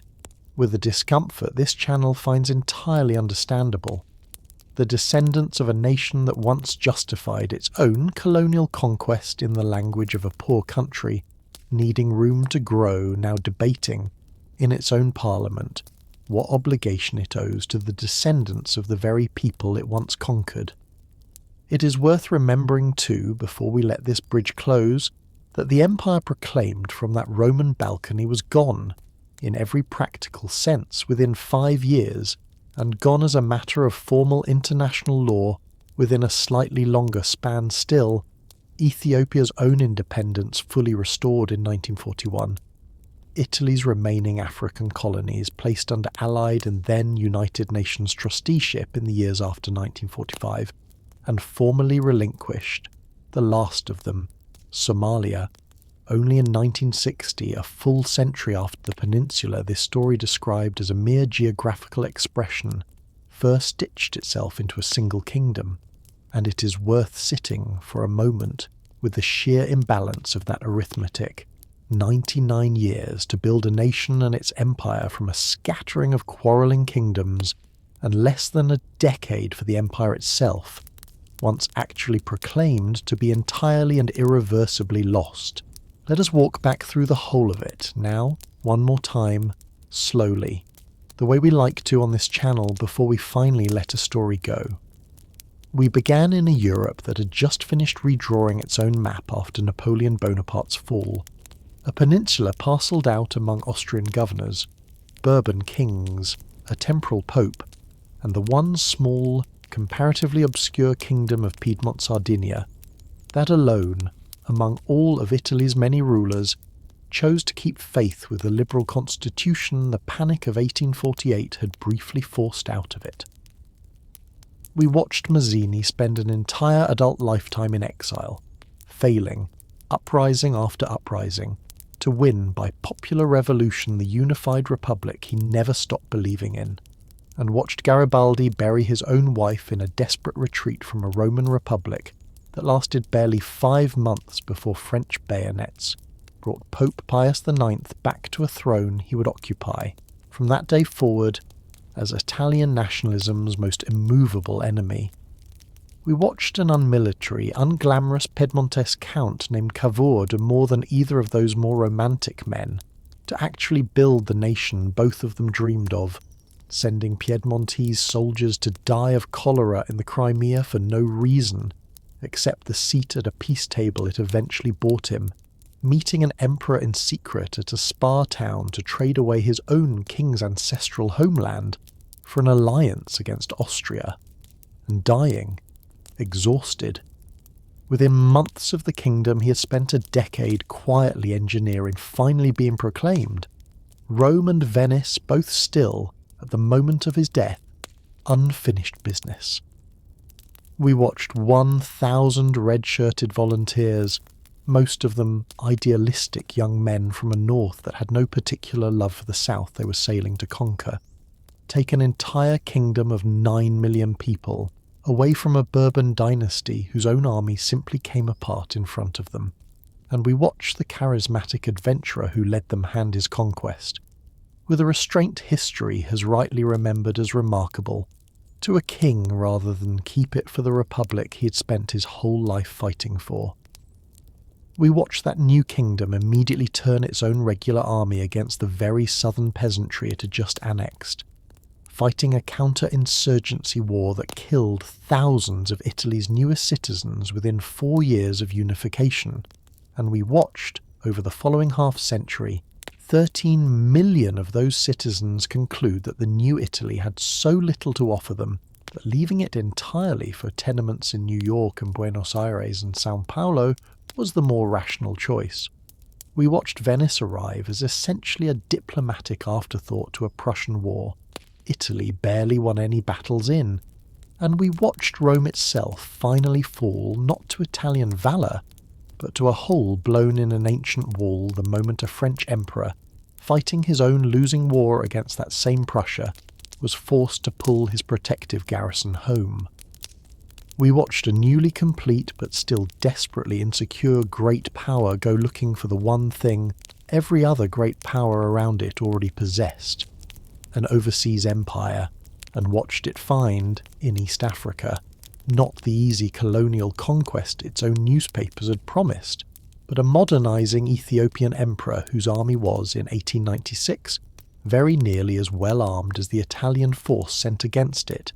a catastrophe at Adwa that killed or captured half an Italian expeditionary force in a single morning, and toppled a prime minister who had ridden with Garibaldi's own 1036 years earlier. We watched that wound go unhealed for 4 decades, watched Italy try again, more modestly, in Libya, where an Italian pilot dropped history's first aerial bombs, and where Italian reprisal massacres killed hundreds of Arab civilians years before fascism had even been founded, and we watched a mutilated victory in the First World War, 600,000 Italian dead in exchange for territory a wartime ally then tried to talk Italy out of claiming, curdle into exactly the grievance a young former socialist newspaper editor needed to build a movement out of. We watched Mussolini ride that grievance, and the genuine post-war terror of Bolshevik revolution among Italy's propertied classes, from a small Milan meeting hall in 1919 to a legally appointed premiership in 1922, granted him not because his black-shirted squadristi actually defeated the Italian army in any battle, but because a king declined to sign the order that would have let that army stop them. We watched him spend 4 careful years converting that premiership into an outright dictatorship, surviving the murder of Giacomo Matteotti by the narrowest of margins, and we watched him spend the following decade building an elaborate mythology of Romanità, specifically designed to cast fascist Italy as ancient Rome's rightful heir, a mythology that made the unhealed wound of Adwa into the single, most useful piece of imperial propaganda his regime possessed. We watched him manufacture, at a desert oasis called Walwal, the same kind of engineered pretext Cavour had once used against Austria, and we watched a League of Nations that included oil in nothing it actually embargoed stand by, while Italian aircraft dropped mustard gas on Ethiopian villages and Red Cross ambulances alike, and we watched, on the 9th of May 1936, this whole story's opening scene finally arrive, an empire proclaimed to a roaring Roman crowd, a title of emperor added to a king who had done nothing to earn it, gold wedding rings melted down by Italian housewives to help pay for a war already, in the moment of its own triumphant announcement, financially unsustainable. And we watched, in barely 5 years, every part of it come apart. We watched an empire that had never stopped fighting its own conquered subjects, lose the whole of Italian East Africa to a British empire it had once hoped to rival, watched Haile Selassie walk back into Addis Ababa on the very anniversary of the day he had been driven out of it, watched Mussolini's own independent imperial ambitions in Greece and North Africa collapse so completely that his supposedly equal German ally had to rescue him twice, and watched on the same island Garibaldi's 1,000 had once used to begin building this whole nation in the first place, Allied soldiers land in the summer of 1943 to begin unmaking everything that nation's fascist government had built on top of it. We watched Mussolini's own Grand Council turn on him, watched a king who had once refused to stop his march on Rome now dismiss him without ceremony, watched a bizarre glider rescue extend his own story another 20 months as the nominal, powerless head of a puppet republic existing at a foreign army's sufferance, and watched, finally, a nation that had once cheered an empire from a balcony gather instead in a Milan square to spit on and mutilate the body of the man who'd promised it to them in the same country very often that had gathered to cheer him 9 years before. It is worth naming one final time the specific thesis this whole night's story has been quietly building toward from that very first paragraph, because it is worth stating plainly now that you have heard the whole of the evidence for it. This was never, at any point across the 99 years this story has just walked you through, an ancient civilization simply resuming an interrupted destiny. It was a poor, young, chronically anxious nation, built faster than its own shared culture could actually follow, that went looking for the one thing it believed would finally prove it belonged among its wealthier neighbours, and that borrowed, for the empire it eventually did seize, a martial vocabulary 14 centuries out of date, ancient Roman eagles and ancient Roman salutes draped over a 20th century war machine that could not, in the end, even defeat Greece without German help. An empire built on the memory of one catastrophic defeat, in pursuit of vengeance for that defeat, ended, less than 5 years after it was finally proclaimed, in a second and considerably larger catastrophe, and the man who had promised it to a nation of poor, anxious, hopeful people ended not on any balcony at all, but hanging by his own ankles from a gas station roof, in the same country, very often quite literally the same families that had once believed him. It is worth remembering before we let all of this finally settle into the dark with you, how much of this entire long story turned on chance rather than on anything resembling destiny, because that too is a thread this channel has tried to keep visible all night rather than let a comforting narrative of inevitability paper over it. Cavour might easily have lost his nerve at Plombières, or Napoleon III might have honoured the fuller bargain rather than abandoning it at Villafranca. 2 British warships happened to be anchored by simple coincidence in the harbour at Marsala on the exact morning Garibaldi's ships arrived. A king in 1922 might have signed a martial law decree that a considerably less sympathetic predecessor would very likely have signed without a second thought.